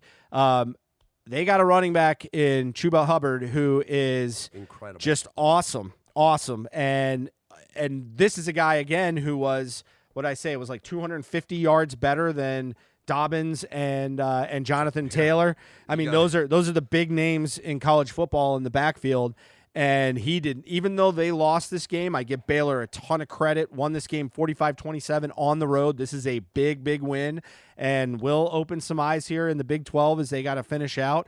But Hubbard, holy God, I mean, the guy's just got an endless motor, 32 attempts. The guy just loves the number 30, is always wrapped around that. His number is 30. Yeah, yep, true. Good boy. And he went for 171 yards and 2 scores. Their quarterbacking is probably just going to be their downfall for the Cowboys. Sanders was not excellent, was okay at 18-32 but only 157, so not as much support in the running game. Now, mind you, he didn't run well, which he's usually an integral part of that running attack too. Yeah. But LD Brown also had, only on 4 carries, but had 79 yards too as well. Most of that was in a big touchdown run for 68 yards. But again, the ground game got it going. The quarterbacks didn't, really, and I guess really Sanders really is the guy that didn't really get it going through the air to compete with a Baylor team that, usually a little bit more defensive minded, but had the offensive explosion with Brewer. Really 13-17, so not a lot of pass attempts, but still had 312 yards. Wide open guys. That's what that tells you. There were some wide open dudes. Yeah, and he ran the ball not terribly effectively, but still got a score. But his other guys, Hasty and Lovett, both went for well over 8 yards a carry, and had 3 scores there on the ground. So, well, and then the backbreaker. Understand this game was very close coming into the fourth quarter. Yep. It was 21-24 to 14 to 20. Yeah, 24-20. 24-20, and then Charlie Brewer hits Josh Fleeks on it might have been it was kind of like a wheel route. He was crossing. He hits the guy in stride. Dude just takes off and goes to the house. At that point in the game is when it started to blow wide open. I think the one pick that Spencer threw was towards the end of the game, and so the 45-27 really isn't indicative of how this game went, because 24-20 going into the fourth was indicative. I have been very high on Baylor all year. I love what Matt Rule's doing down there. Mm-hmm. And listen, man, Oklahoma State is very well coached by the Moulet. He's a quarterback guru, even though the quarterback isn't as good. Usually the quarterback at Oklahoma State is the star. And it's not. It's Hubbard. This Hubbard kid, and I watched a good bit of this game because I like Baylor, and I spent some time. He is no joke, ladies and gentlemen. Chuba Hubbard is, I mean, like, it's not just like he's running through gaping holes, friends. This guy is an animal. Yep. He has his yards after contact have to be one of the top in the country. The guy will lay it on you, and he will just get rolling. He's very smooth. It is, I don't want to say Le'Veon Bell, but in the backfield, when he gets the ball, he is, patient enough looking for his offensive line to open up a hole where he can find a seam, and then he hits it. It's amazing, man. You talk about smooth. This guy's smooth, man. He is incredible. I said it a few weeks ago when we were talking about Oklahoma State, Oklahoma. Watch out for this kid, and he's still one of really good running back. I like watching him play. Oklahoma State's no slouch. And so it's that adversity. Yep. Baylor has faced the game, and they've had a couple close ones, but this one is against a team that you expect to give them fits, and they did, and they were able to pull it out. They stay true to who they are with that run game, despite, it being close or them something maybe being questioned. They're giving that boy the rock, and he is getting it done. And hats off to the offensive line for Oklahoma State, because he is able to make things happen after contact. But don't get it wrong. Like, that offensive line, it has a lot to do with the yardage he's getting, not just in this game, but every game and his season average. Like, they have a good offensive line. And, look, this is a great win for Baylor. It might have been close, but it's a great win. And I think as a result that they can continue on this path. And like I said, maybe the only game that Oklahoma has to face upcoming that could cause them trouble is that Baylor game, which is in, 3 weeks? Baylor gets to come home. They get West Virginia after taking that loss. That's actually this Thursday. Mm-hmm. And then they have TCU on the road, and then they get Oklahoma in their house. So, and then they have Texas after that. And I think they're much better than Texas anyways, as I spoke of. But I like what Baylor's doing. Kudos to Matt Rule for changing the face of this program, coming out of the darkness a couple years ago with everything that went on there and the whole scandal. But he's done a good job. I like this team. For them, I hope they keep going on a roll the next couple of weeks, so that you're talking about 2 undefeated teams in Oklahoma and Baylor. And if that's the case, Baylor sits now at 14. They'll be in the top 10 if they're undefeated going into that game. That will be a game day, or I tell you that. It'll be a good game. So I hope they continue on a roll. And for all intents and purposes, West Virginia and TCU, they should be able to take care of that. Yep. And a little shout out to Sherwood Park, Alberta, Canada, for producing this kid. I didn't realize he is Chuba Hubbard. He's a Canuck. He is a Canadian for Chuba Hubbard. I did not know that. So I like this kid, man. Good on him. True players of the season. I think when all is said and done, despite their record, people are going to look back on this season and say, who are some of the standout stars of the season, and this kid could be at the top. He's already there. He's already there. He's great. All right. So next game we'll look at the Boaters. You love some PJ Fleck, and I do too. Minnesota undefeated, going to Rutgers. As far as the game goes, they're playing probably one of the worst football teams of the last 3 years combined. I don't know anybody's playing worse football than Rutgers, and they made them look like they were one of the worst football teams ever to be assembled in a 42-7 win. You can't knock Baylor. You can't knock Minnesota. Minnesota will have some games on their schedule. They still have to play Wisconsin. They got Iowa, I think they get Penn State too. I want to say they do, but I might be wrong there. But I will tell you right now, yes, they do, and they get them 2 weeks. They got Maryland at home.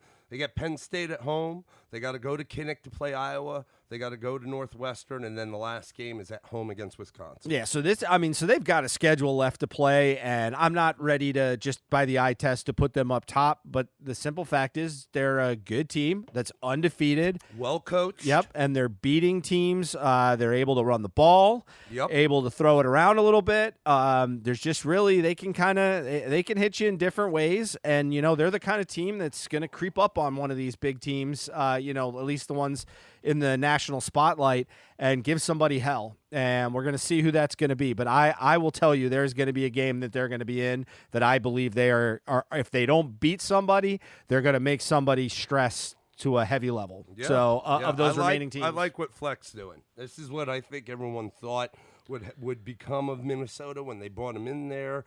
I think he's been there, this might be like his third year. And, certainly last year, it wasn't so great. But they're becoming what their coach is. And I like P.J. Fleck, and I'm very happy to see he's having success with a team that is usually just an afterthought in the Big Ten, let alone not just the Big Ten overall, but even in their side, in the Big Ten West. And they're not anymore. You cannot just take this team lightly, and I like what they're doing. Again, we ring the bell on the how coaching impacts college football, and this is a prime example as far as I'm concerned. Last game, real quick.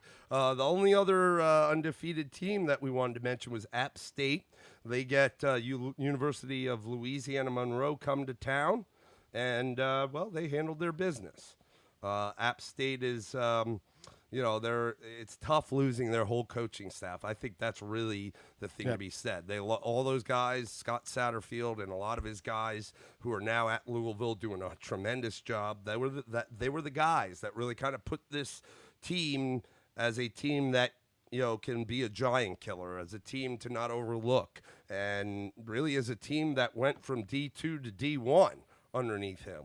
And so, not that I think by any means are they one of the top teams in the country, but for they're getting it done for all they can. I mean, 52-7 over the Warhawks. Who, mind you, just a little bit of ugly perspective, is the same team that was a missed extra point away from another overtime against Florida State. Yes. So not that Florida State is some great measuring stick, but I mean they whipped them. Yep. And they put 33 on Memphis, who is, a team that at the time was undefeated and a very highly thought of team. So 52-7, they beat them down. I'm looking at the rest of their schedule. They're gonna be undefeated in my mind at the end of the season. Yep. They got Arkansas State. Or no, I'm sorry, that's the other team. That's BIP. Zip-it-a-bop, that's the wrong team. But even still, I'm looking down their schedule here, and it's. It doesn't really look like anybody. I mean, they'll have Georgia Southern. They got South Alabama, Georgia State, Troy, Texas State. The big one is they have to go to Columbia to take on the Gamecocks. Sure. Gamecocks better be ready for that. Yeah. All right. So that's going to wrap up the undefeateds, and we have 6 games with teams in the hunt that we want to touch on. All right, first and foremost, the Florida Gators, after taking a loss last week to LSU in a very hard-fought game, have to go on the road again to Columbia, playing a team that's coming off a huge victory where the Gamecocks went between the hedges and beat Georgia in Athens. They get to go home. It was ugly in terms of weather.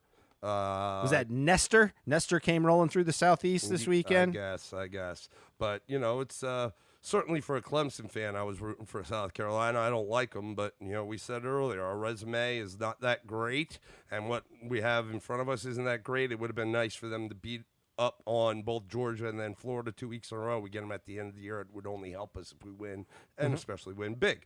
That didn't happen, although it was a hard-fought game. It was close throughout the whole game, and then, like I said, good teams find a way to win, and Florida ends up pulling away at the end and winning this game 38-27. Trask, 21-33. 200 yards, 4 TDs, 1 pick. He kind of seemed to be stumbling the most of the game, and then at the end of the game, he turned it on. That can happen. Look, it's just like Trevor. You got to get yourself out of the funk and find a way to get yourself back on track, which is what he did. P. Ryan, not a phenomenal day. Actually, it was the backup running back, Damian Prince, Pierce, number 27, who went 7 for 87 and a TD. But P. Ryan was only 14 for 68, almost 5 yards a carry. It's not bad, but they definitely, like, Trask is good, but he's not going to be able to win games. They have got to be balanced especially with the run attack. And, on the other side of the ball, they were missing some people. Zuniga, who came back last week against LSU, got hurt and is out again. And he's one of their top defensive linemen and can really cause havoc in the backfield as an edge rusher. So not having him really hurts. But, the game starts out, first quarter, it's 7-3 South Carolina. Halftime, it's tied up at 10-10. End of the third quarter, it's 20-17 South Carolina. So it was a battle. But, once again, good teams find a way to win. And the defense for Florida was able to step up. Their offense finally got clicking, though it was late in the game. They're able to put 21 on in the fourth quarter to the Gamecocks 7, pull away with a 38-27 victory. I do think that it was a very hard-fought game by South Carolina and that they could have won this game. They definitely were in it. But Helinski, 17 for 35 for $170 and a TD. That's not going to get it done. They were able to get it done with our former Clemson running back, Tavian Feaster, who's having a great year running the ball for the Gamecocks. He went 25 for $175 and a TD. They weren't getting it done with Rico Dowdle.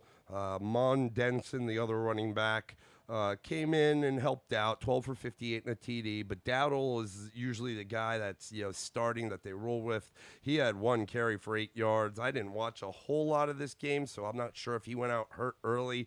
But my man Feaster picked up the slack and got it going and really helped keep them in this game. I think a little bit more out of Helinski, and they might have been able to get it done.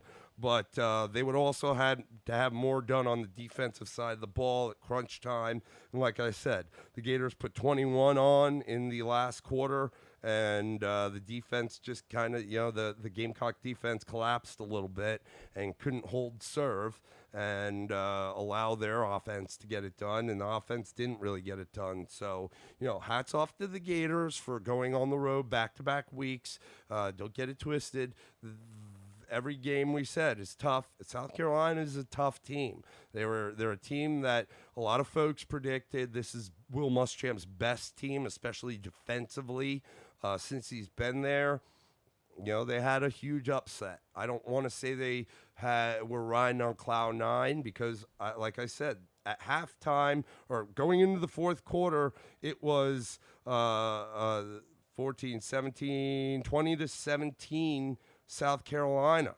So that tells me they weren't still riding on cloud nine for the win over Georgia, that they refocused themselves and came out and fought just like they did against Georgia this week and put that game behind them. Unfortunately, the Gators were too much for them in the fourth quarter, and their defense just ran out of gas.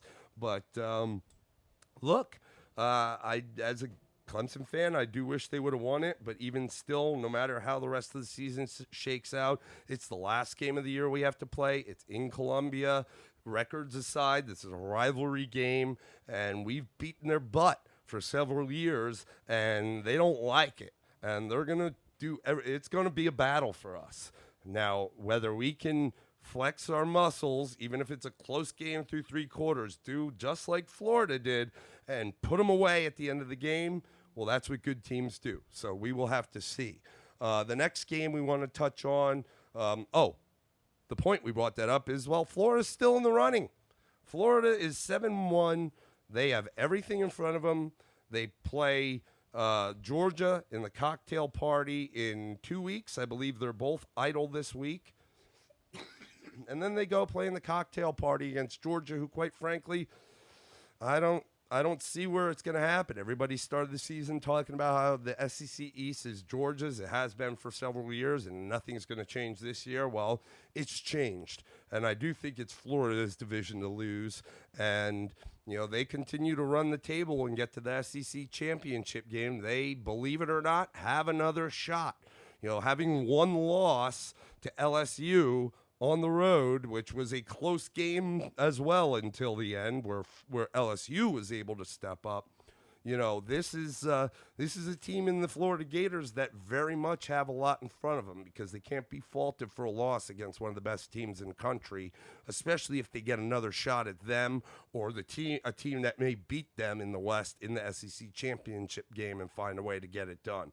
They have everything in front of them. On the other hand, Georgia, it's going to be tough, and they need to be able to beat Florida to possibly slip back into the conversation and get to the SEC championship game, and have to win that because they already have their mulligan with the loss to South Carolina. So that's kind of, these teams we're talking about in these next few games are teams that are still in the hunt, and Florida very much is so. Next game is Texas versus Kansas. Whew. I preached a little bit earlier about Texas, how I was a little concerned and not necessarily buying into the Texas is back.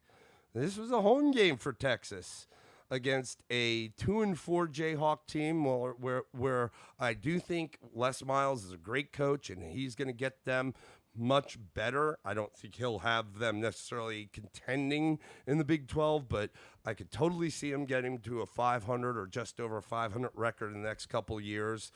But it's still Kansas, and they're not very good. He's dealing, Coach Miles is working with pieces that were left from the prior regime. He's a great recruiter, hasn't been able to bring in his recruits, but he's able to work with these pieces, and they end up getting into a game with Texas. And this is where I'm wondering if Texas is that good, which if they're not, that's not good for Oklahoma. But Kansas goes into this game, first quarter, 14-3 Texas. Second quarter, they go into halftime, and it's 21-17 Texas. They go into the fourth quarter, and it is knotted at 24 apiece. And to think that, again, we just said about Florida, good teams find a way, and they find a way to pull away. Yeah, this did not happen. The fourth quarter scoring was 26 points for Texas, 24 points for Kansas. First of all, where's the defense? I could expect that from Kansas, but Texas on their own turf against Kansas, giving up 24 in the fourth, that is not good, ladies and gentlemen. That is not a high-caliber team in my mind. You're coming off of some tough games and tough losses. You want to flex your muscles and show your stripes and that you're still worthy. Letting a Kansas team come into your house and put 24 in the fourth quarter, 48 points overall on you is not a good look. The final score, 50-48 Texas. Texas, understand, Texas just eked this bitch out. Excuse my language. They eked it out. Last minute. They eked it out. And I don't, I'm not buying now, unfortunately. And I like Tom Herman, but this is not the Texas team the past 2 years that people are saying Texas is back, and they kind of showed it. They're starting to go in the other direction, folks. And, I might have said it before, but if not, I have a problem, I think, with the offensive line for Texas, because they're giving up a lot of sacks on their quarterback, and he's running the ball not on drawn-up runs, on the fact that, there's nothing there. The receivers aren't getting open. They don't have Lil John Humphrey out there anymore because he saw the field with the Saints, I think he plays for, just this other day. And, they're not that same team as the past couple years. I'm looking at it. Let's see, 1.5, 2, 3, at least 3 sacks that Kansas had on Ellinger. who are the are we going to call these guys studs on the defense for Kansas? I don't think so. But again, I'm a little worried about that offensive line for Texas. And Ellinger can't keep taking beatings like this. And I do think he's a good quarterback, but I think that the people that have questioned the ability of Ellinger, they're not having faith to be able to rely on him. That's story is starting to ring true now, and I feel bad because I do think he's a good player, but he's all they got, bro. He's all they got. The past couple of years, they've had some people, some players at receiver and at running back. I mean, like the Duvernay went 8 for 110 and 2 TDs, but and Colin Johnson went 8 for 96. Brennan Eagles, the other running back for Texas, went 6 for 76 and a TD. The other guy, Cade Brewer, went 3 for 71. Jake Smith, another guy, went 4 for 34 and a TD. So they got it done on the ground. Maybe, Ellinger threw the ball 44 times. I'm looking at this. I've got 8 and 8 is 16, 22, 22, 25, 29, 31 times they ran the ball to Ellinger's 44 passes. So maybe they need to start to balance that out, if not go a little more run heavy for them. Because they're seeming to get it done on the ground. But look, like I said, 8 for 110, 8 for 96, 6 for 76. So it wasn't on a lot of carries. These guys were just, catching some breaks, some seams where they could run far, and that racks up the yards. Any which way, this is a game that shouldn't have ever been close if Texas is that good. And, though we have them as in the hunt, this could spell the end of the line for Texas, even in a win. And they've got 2 losses, so I don't know. Yep. Let's move on to the next game, which was an exciting one in the preview. Arizona State travels up to take on Utah. The Utes, another. What's a Ute? It's like a goat or something. I don't know. But this is another team that people thought of as a potential contender in the playoff. Certainly if the Pac-12 was going to get back in the mix, it was, is it going to be Utah or is it going to be Oregon? Those were kind of the 2 teams there was a lot of talk about. Why don't you give us a little chatter on the Sun Devil versus Ute? Well, we talk a little bit about Utah and their defensive game. I'll start a little bit with offense. They ran the ball well. That was kind of the big turn in this. And a little fact we did not know was that their running back, last name Moss, you might have heard of some of his cousins. Zach Moss, his cousins, Sonoris and Santana. Is he from South Florida? I don't know that. I'm sure he is. But I'm sure he's probably not from Utah. I'd guess. Yeah, I'd guess. But he is from Denia, Florida. I don't know where that is. I'm assuming it's down by Miami somewhere. Yep. But anyway, he was the bell cow. He ran the ball, ran it well against Arizona State. Arizona State has had some defensive battles so far this year. Unfortunately for them, this time is JT Daniels did not. Jaden, what I call JT Daniels is for the other guy. Jaden Daniels, whatever. Same dude. No, one guy's white, one guy's black. Why we got to judge? Jaden Daniels, he went 4 for 18 for 25 yards and a pick. Just nothing got going through the air in this game whatsoever. Utah stifled them in this game. Running the ball, Daniels didn't run the ball well either. 16 carries for 8 yards. Yeah, so Benjamin got off. Yep, he did. And so, maybe he was 15 for 104, didn't score, but 15 carries. Maybe they should have leaned on him more. Yeah, but obviously, if Daniels only had 18 passes, he had 15 carries. Daniels had 16 carries. They did run the ball more than throwing it, but what it tells me is Utah's defense just stifled them, and it was a lot of 3 and outs. Well, they had 4 turnovers in this game too that Utah got was the recipient of. Well, at the same time, on the penalty side too, you had Arizona State at 12 penalties in this game. So those are the kind of things that just shut down an offense. Give Utah a ton of credit. 136 total yards against any team. especially when you can get into garbage time scoring and that kind of stuff, is really impressive. I mean, they came to play. They controlled the clock. They had a 35-24 edge on the clock. So this is a game just where Utah, after some early season games where they just didn't totally impress and look like they were really there.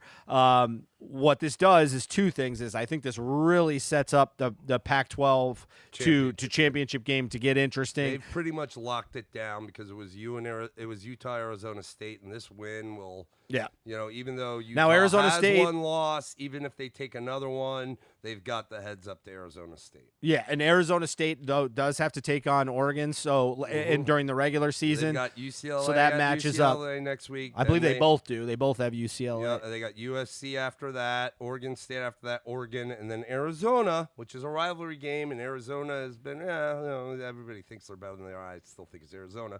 Whereas Utah, they get Cal, who is at home, who is good defensively, but they're at home. That's a late game. Then they got to go to Washington. Then they have UCLA, they have Arizona, and then they have Colorado. Still, it's teeing up like it's going to be Arizona State, Utah, Oregon in the Pac-12 title game, which quite frankly, if one of the Pac-12 teams is going to make the playoff, they needed to follow through like this. Yep. Yeah. And again, so that's that. Again, talk about what we talked about in the beginning. That's that muddled mess. Now you're going to have the potential of a one-loss team, and even especially if it's an Oregon team that only lost to Auburn this year, that in the first game of the season, that can further add fuel to the fire if they win the conference. And again, Utah still has a shot too as well. It's just chaos. It's chaos. So that one, again, Utah is going to be a team along with Oregon that we're going to keep our eye on. Yeah. So we got move on to Kentucky, heading between the hedges. Georgia coming off bad loss to South Carolina where they just really couldn't get anything right. Kentucky's had some games where they've given some teams a lot to handle, but not really been able to consistently come out on the winning end of that. This game was ugly. Yeah, it was ugly. I tell you, we were sitting. I told you it was the kid's birthday, and we took him to like this cosmic jump at the Extremadline Jumpy Park thing, and they had this game on, and there was a Georgia fan sitting behind me, and I could see him talking to his kids when they came off just to check in on the score, and it was like halftime. Like, oh, I overheard, oh, it's sloppy, it's ugly. That's why it's kind of slow. I got to be honest. I don't give a hoot. I don't give a hoot. Okay, they should at least put some points on the board. Like, this is Georgia. I don't care if they blanked them. Fromm was 9 for 12 for 35 yards. Man, I don't care if it's an ugly game. Okay, DeAndre Swift got off, 21 carries, $179, 2 TDs. Brian Herring, the next back, 13 for 60 and a TD. And that's what you do in a sloppy game, is hit the ground running. But it again didn't look right. And this guy, when they scored and their defense stepped up at the end of the game, George's that is, but I could see him like, ooh, yeah. And I'm just like, dude, you are getting way too hyped over Kentucky over nothing, where I would not be like, ooh, yeah. And I'm very pumped up even for anything Clemson does, but I would have my reservations to be like, ooh, yeah, like the only person in the place hooting and hollering. Well, here's the thing, though, I will say about, I want to give this to Georgia's defense mostly because I don't know that I've ever seen this before.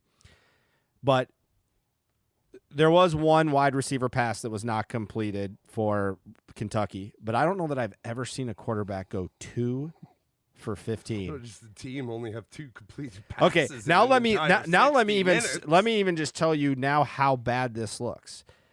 They went 2 for 15 for 17 yards, which I would expect to see 2 completions, like 2 for 8, and you're the backup or something like that for 17 yards. But here's the amazing part is he had on 2 for 15 only half the yards of Fromm.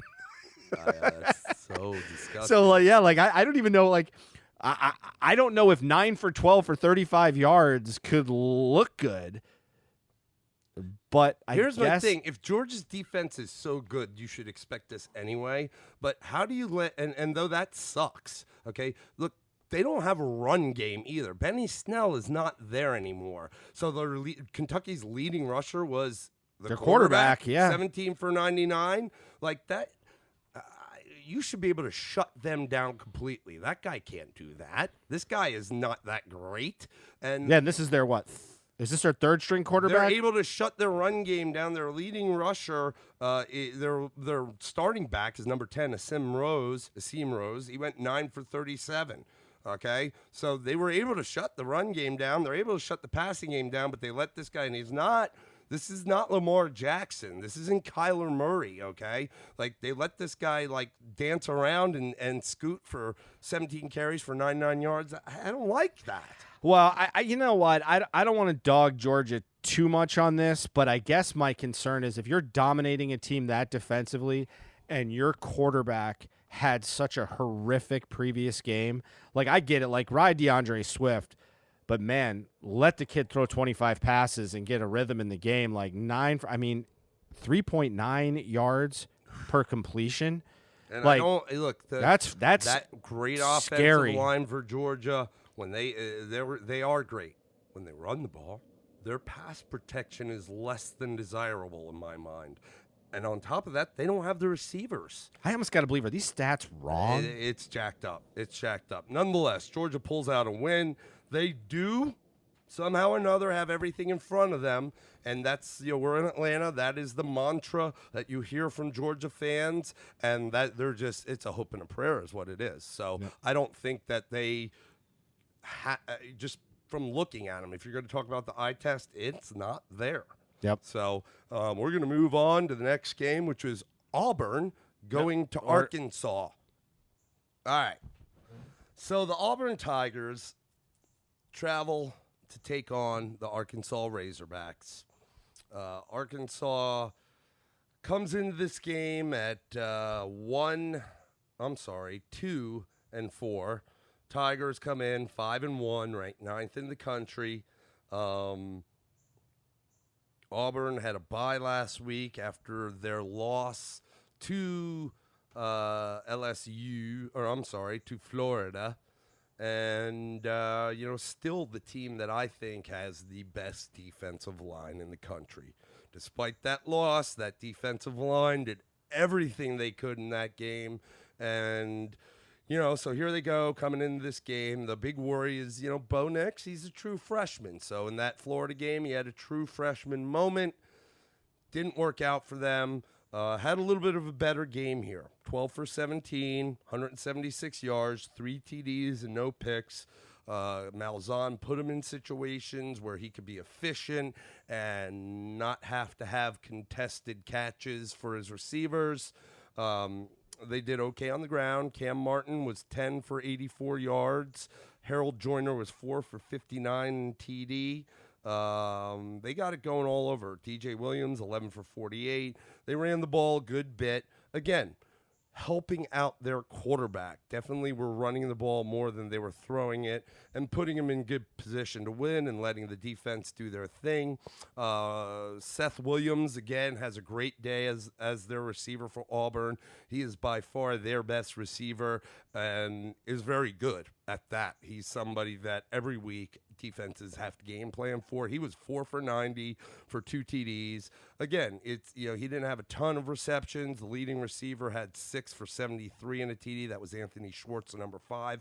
But Seth Williams is the guy for Bo Nix on that team, and he helped them out on the few throws that Bo Nix had. I love Chad Morris, former offensive coordinator for the Tigers. He's the head coach for Arkansas. No, he doesn't have the pieces to run the type of offense that he'd like there. And I think you saw when he was head coach at SMU, he started to flip that around once he could get his recruits. And shoot, SMU is, we just talked about, they're undefeated. They're doing great, and their head coach has done a good job. I do want to give Coach Morris the time, but there's only so much time you could give in today's day and age of college football. They're going to go into this season, again, as the bottom feeder of the SEC West, and maybe the whole SEC, especially with Vandy picking up a win against Missouri, which was, we're not going to touch on, but that was a bit of a shocker. But just to deviate, don't get it twisted. Derek Mason might have been on the hot seat there, the head coach of Vandy. So it's good that he was able to pick up that win against the 22nd ranked team in the country, and quite frankly, a team that's been on a roll after losing their opener on the road to Wyoming. Their defense has been sick. Kelly Bryant has been doing really well. Don't know what happened there. I digress. We move back to this game, and like I said, Arkansas could be the worst team in the SEC. Coach Morris doesn't have a lot of wiggle room. He's going to, I think, have one more year. And if it's this bad next year, or if they don't show some improvement to at least get to a 500 season, that could be his job. Auburn, on the other hand, they win the game 51-10. At no point in the game was it even a contest. They come out, it's 17-0 in the first quarter. Nobody scored in the second, so it did go into half 17-0, but they continue to throttle them. The 10 points that Arkansas got was in the third quarter, but at the same token, Auburn put 2 touchdowns on that same quarter, and they just rolled over them. The big thing is Auburn, believe it or not, they do have it all in front of them because they've got LSU next week in Death Valley. It is the 3:30 game. It's not a nighttime game, but they have Ole Miss. Then they get their cross-conference year-in and year-out rival, and the Georgia Bulldogs going to Auburn this year. Last year it was in Athens, and Georgia's, limping in. And so that, if Auburn's able to somehow find a way against LSU, then they have Ole Miss, then they have Georgia, who's limping in, then they get Stanford, and then they have the Iron Bowl, and then they have the SEC Championship. Auburn does still have everything in front of them, which is why they are ranked at number 9. There is concern that Bo Nix, I just don't see him being the quarterback that can lead a team to the playoffs, through the playoffs, to the title game, through the title game. And, that is one thing that I will say. In all the teams that have made the college football playoff, they've had a pretty good quarterback at the helm. Us with Deshaun and Trevor, Jalen Hurts with Alabama, as well as Tua. You had even Ohio State with the mishmash of guys Dwayne Haskins, before that Cardell Jones, and you have all the guys that they've had go through there at quarterback. Oklahoma, Kyler Murray, Baker Mayfield. So even Washington, they had Jake Browning. He was good. He was a good college quarterback, and and those guys have been seasoned. Trevor has really kind of been the only one that's been the young guy, even though Haskins for Ohio State, though they got left out, was a one-year wonder. He still had been in the system. We're talking about true freshmen. So the Knicks thing does concern me, but if Malzahn doesn't lose his mind and can call a good game like this game for his true freshman quarterback and put him in positions to succeed and to win, then they're going to be a team that are going to cause fits again, LSU, Georgia, Alabama, all upcoming. So it could get really bad for them, of course, but it could also be really good. And like I said, on the flip side of the ball, I hope Coach Morris is able to get some guys in this offseason to make them at least relevant, get them to at least a 500 or a hair over record next year, make them bowl eligible, maybe give some of these tougher teams fits and upset one of them. Otherwise, he's going to be out real quick. And I do like Chad Morris, but I don't know if he's a head coach, great offensive coordinator, great offensive mind. Not quite sure he's head coach caliber. So Auburn goes on to win the game 51-10, still with everything in front of them, despite the loss a couple weeks back against Florida. We will travel into the last game we were going to speak on today, and it was one of the highlights of our preview, and it's one reason why I'm making it the wrap-up game for this cast, and that was the Oregon Ducks, who I think very highly of, traveling to Seattle to take on the Washington Huskies. Probably the biggest game of the day in terms of excitement, at least for me. I don't know about for my man over there, but probably the biggest game in terms of excitement. You got two teams in the Pac-12 North that have good quarterbacks, that You know, they're going into this game. It's a big rivalry game, and quite frankly, whoever wins it is going to pretty much control and just about punch that ticket to the Pac-12 title game representing the North. All right, so like I said, the game that I was really kind of most excited about this weekend was the Oregon Ducks going to play Washington Huskies. I was very impressed with what Oregon has been able to do as of late on defense, and I thought they would absolutely make a mockery of Jacob Eason.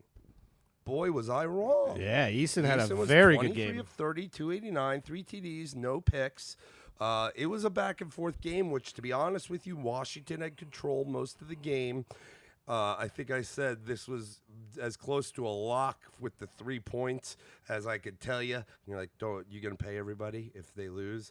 And I was concerned about that comment watching this, but they covered anyway. My team that I seem to favor a lot outside of my Tigers, the Oregon Ducks, winning 35-31. Going to 6-1 and dropping Washington to 5-3 and pretty much taking control of the Pac-12 North with this win. Now, there is a few games still on the schedule that Oregon has to get through. They have Washington State come to town, like it or not. That's a team you can't look past. Then they go to Southern Cal. They get Arizona their house. Then they go to Arizona State. And they round it out with their, what do they call the rivalry with Oregon? Like, Civil War. Civil War, and that's at home, Oregon State. But right now it lines up nicely, and I will say we've talked a lot in this podcast about adversity, and Oregon, outside of the Auburn game, really hasn't had a ton of it, but it reared its head in this game, and I didn't really think it would. And the Ahmed kid, for the running back, number 26 for Washington, had a day. And it really, I think that helped Eason more than maybe the Ducks defense not giving him fits, because they were able to, play off of the run. He went 24 for $140 and a TD.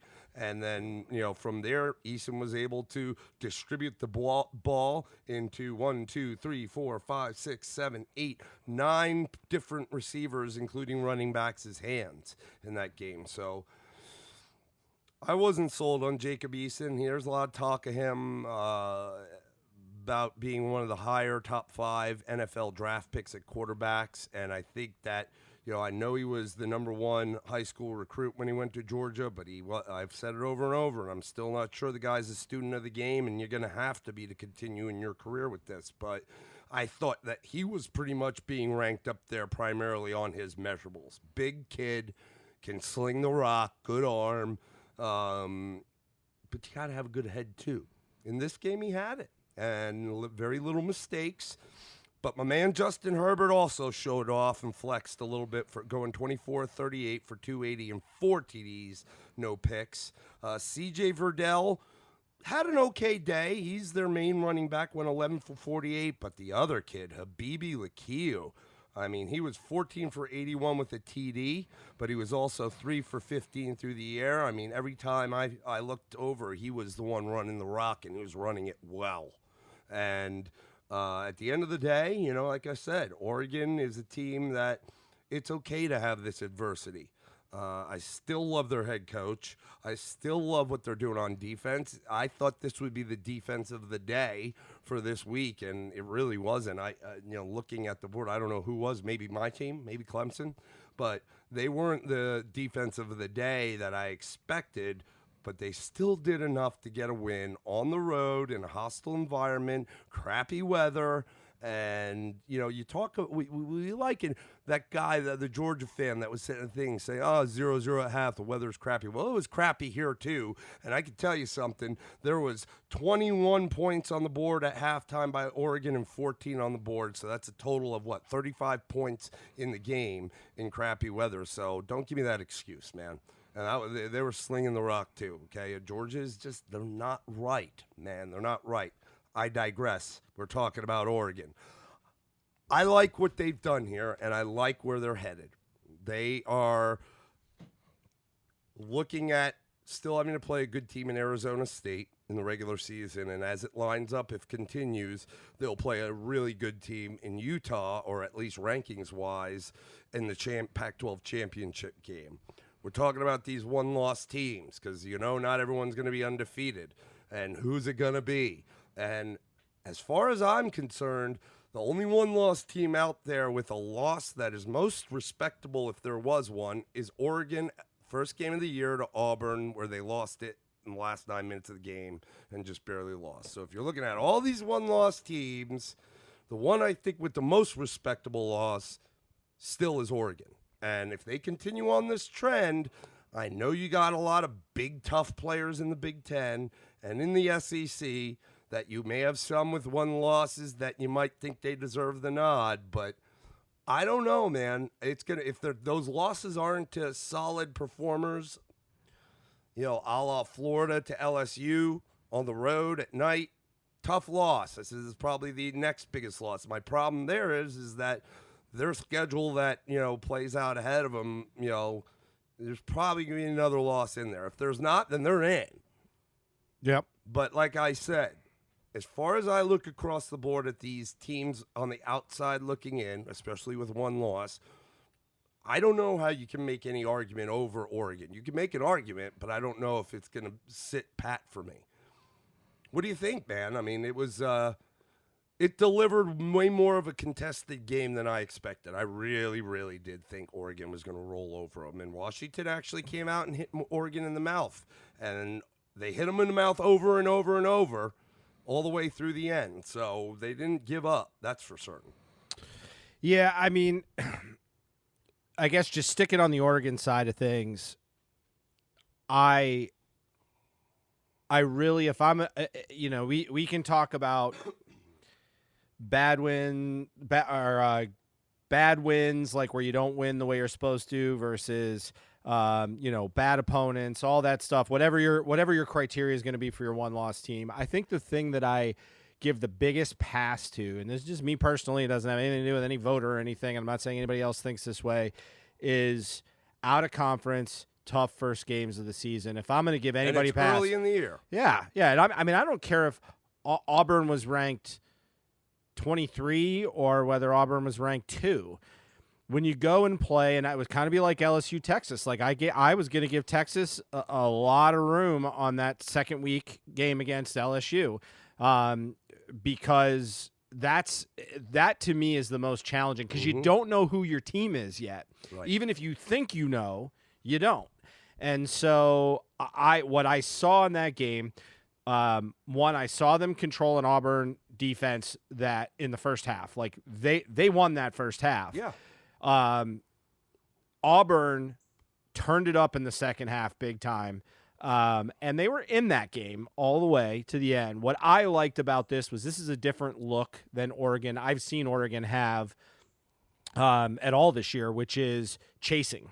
Yeah. They're chasing because they've been ahead in every game. Yeah, so they weren't chasing. And what I liked, even though really statistically, you could argue that Eason outplayed Herbert in this game, statistically. But if you watch the game, and I will say, like, the problem with Eason this year has been he's had probably 3 games where he either was middling to also that one, what was the game against Cal where he was bad. He was bad. So he's had 3 games. Herbert's been pretty effective in every game that he's been in, with Auburn probably being the biggest challenge. What I liked is this is a team that is, and I would talk about this a lot, that is kind of figuring out different ways to get at you. You know, we've talked about how good their defense has been, but this is a game where their defense didn't show up, right? And their quarterback did, and their running game. Don't knock their running game. Was okay this game, but in past games we've seen it be pretty good. Verdell started out the game, and he seemed to be lighting it up, and for some reason or another, it started slow. BB Likio started to come in, and they did pretty good. But nobody went over 100 yards. No, but it's I think it's really more of the longest run of the day was 21 yards for Oregon. Herbert having to put it on his shoulders. Whereas on the flip side of the ball, you see the Ahmed kid really took a lot of pressure off of Eason, with a $140 on the ground to set him up in the passing game. Well, you usually, I think one of the things like you mentioned is like explosive plays. Like to give you an idea, Verdell had a 70-yard run against the Buffaloes. Little Die, is that Travis Die? Yeah. Travis Dye's the little one, yeah. Because I get them, and I swear I thought I saw a third Die out there somewhere. I'm probably lying, but I swear I did. Die? but like they had a 70-yard run. Verdell had a 70. Dye had a 47-yard run. I mean, well, I guess my point is that explosion, what they had to actually do with the running game, which was very effective. If you look at it, it's just not what we're used to. But if you look at the game, I mean, they were 5 yards a clip, but they had to grind. Yeah. And so the it big wasn't play, those big plays, right? Yeah. So the big play wasn't on the ground. The big play was through the air. And Herbert, and at critical moments. Yeah, man, I saw a couple 3rd and longs. Saw some 4th downs, especially towards the end of the game, and. We talked in the beginning of the cast about Clifford throwing. They were saying he was throwing dimes in that Penn State game, and I said, no, it's not that. Now, what I saw from Herbert was dimes, or not even dimes. They were seeds. I mean, just a zip right to his receivers, right, and making the right reads, and it really showed me a lot. And I think the fact that Oregon's defense didn't play so well, again, they ran the ball well on the Washington side, and I think that eased up a little bit of the rushing attack that we've seen from the 2 DNs at Oregon, which have been looking really good. And it wasn't so much because they had to respect that run enough, which allowed Eason more time and comfortability in the pocket to deliver the football. And he did a great job of it. But, it was on Herbert's shoulders. He stepped up. He performed. I liked him, hopefully, to come out last year, and the Giants would have maybe nabbed him. I talked about it a ton. Yep. And he's got the size, he's got the eyes, he's got the arm, and he's very mobile in and outside of the pocket. Not the runner, but the guy that will move the pocket so that he can keep his eyes downfield and deliver a football. Especially in what I'm seeing is, Tua and Burrow, and then maybe Herbert in the rankings of the NFL draft, especially with Tua taking an injury. And I'm really kudos to Joe Burrow, but listen, this kid's been doing it for a few years now. Yep. Look at Dwayne Haskins. He was a 1-year wonder. I know Burrow, this is his 2nd year playing. It's a different system, and he wasn't awesome last year, so I don't want to liken him to Haskins. But the point is Herbert's been doing this for a while at a pretty high level, and I still think he should be the number 1 quarterback taken overall in the draft. Yeah, and I guess I'll say this. Unless there's an epic collapse in his game, I think he's the guy. I think I've seen too much to target.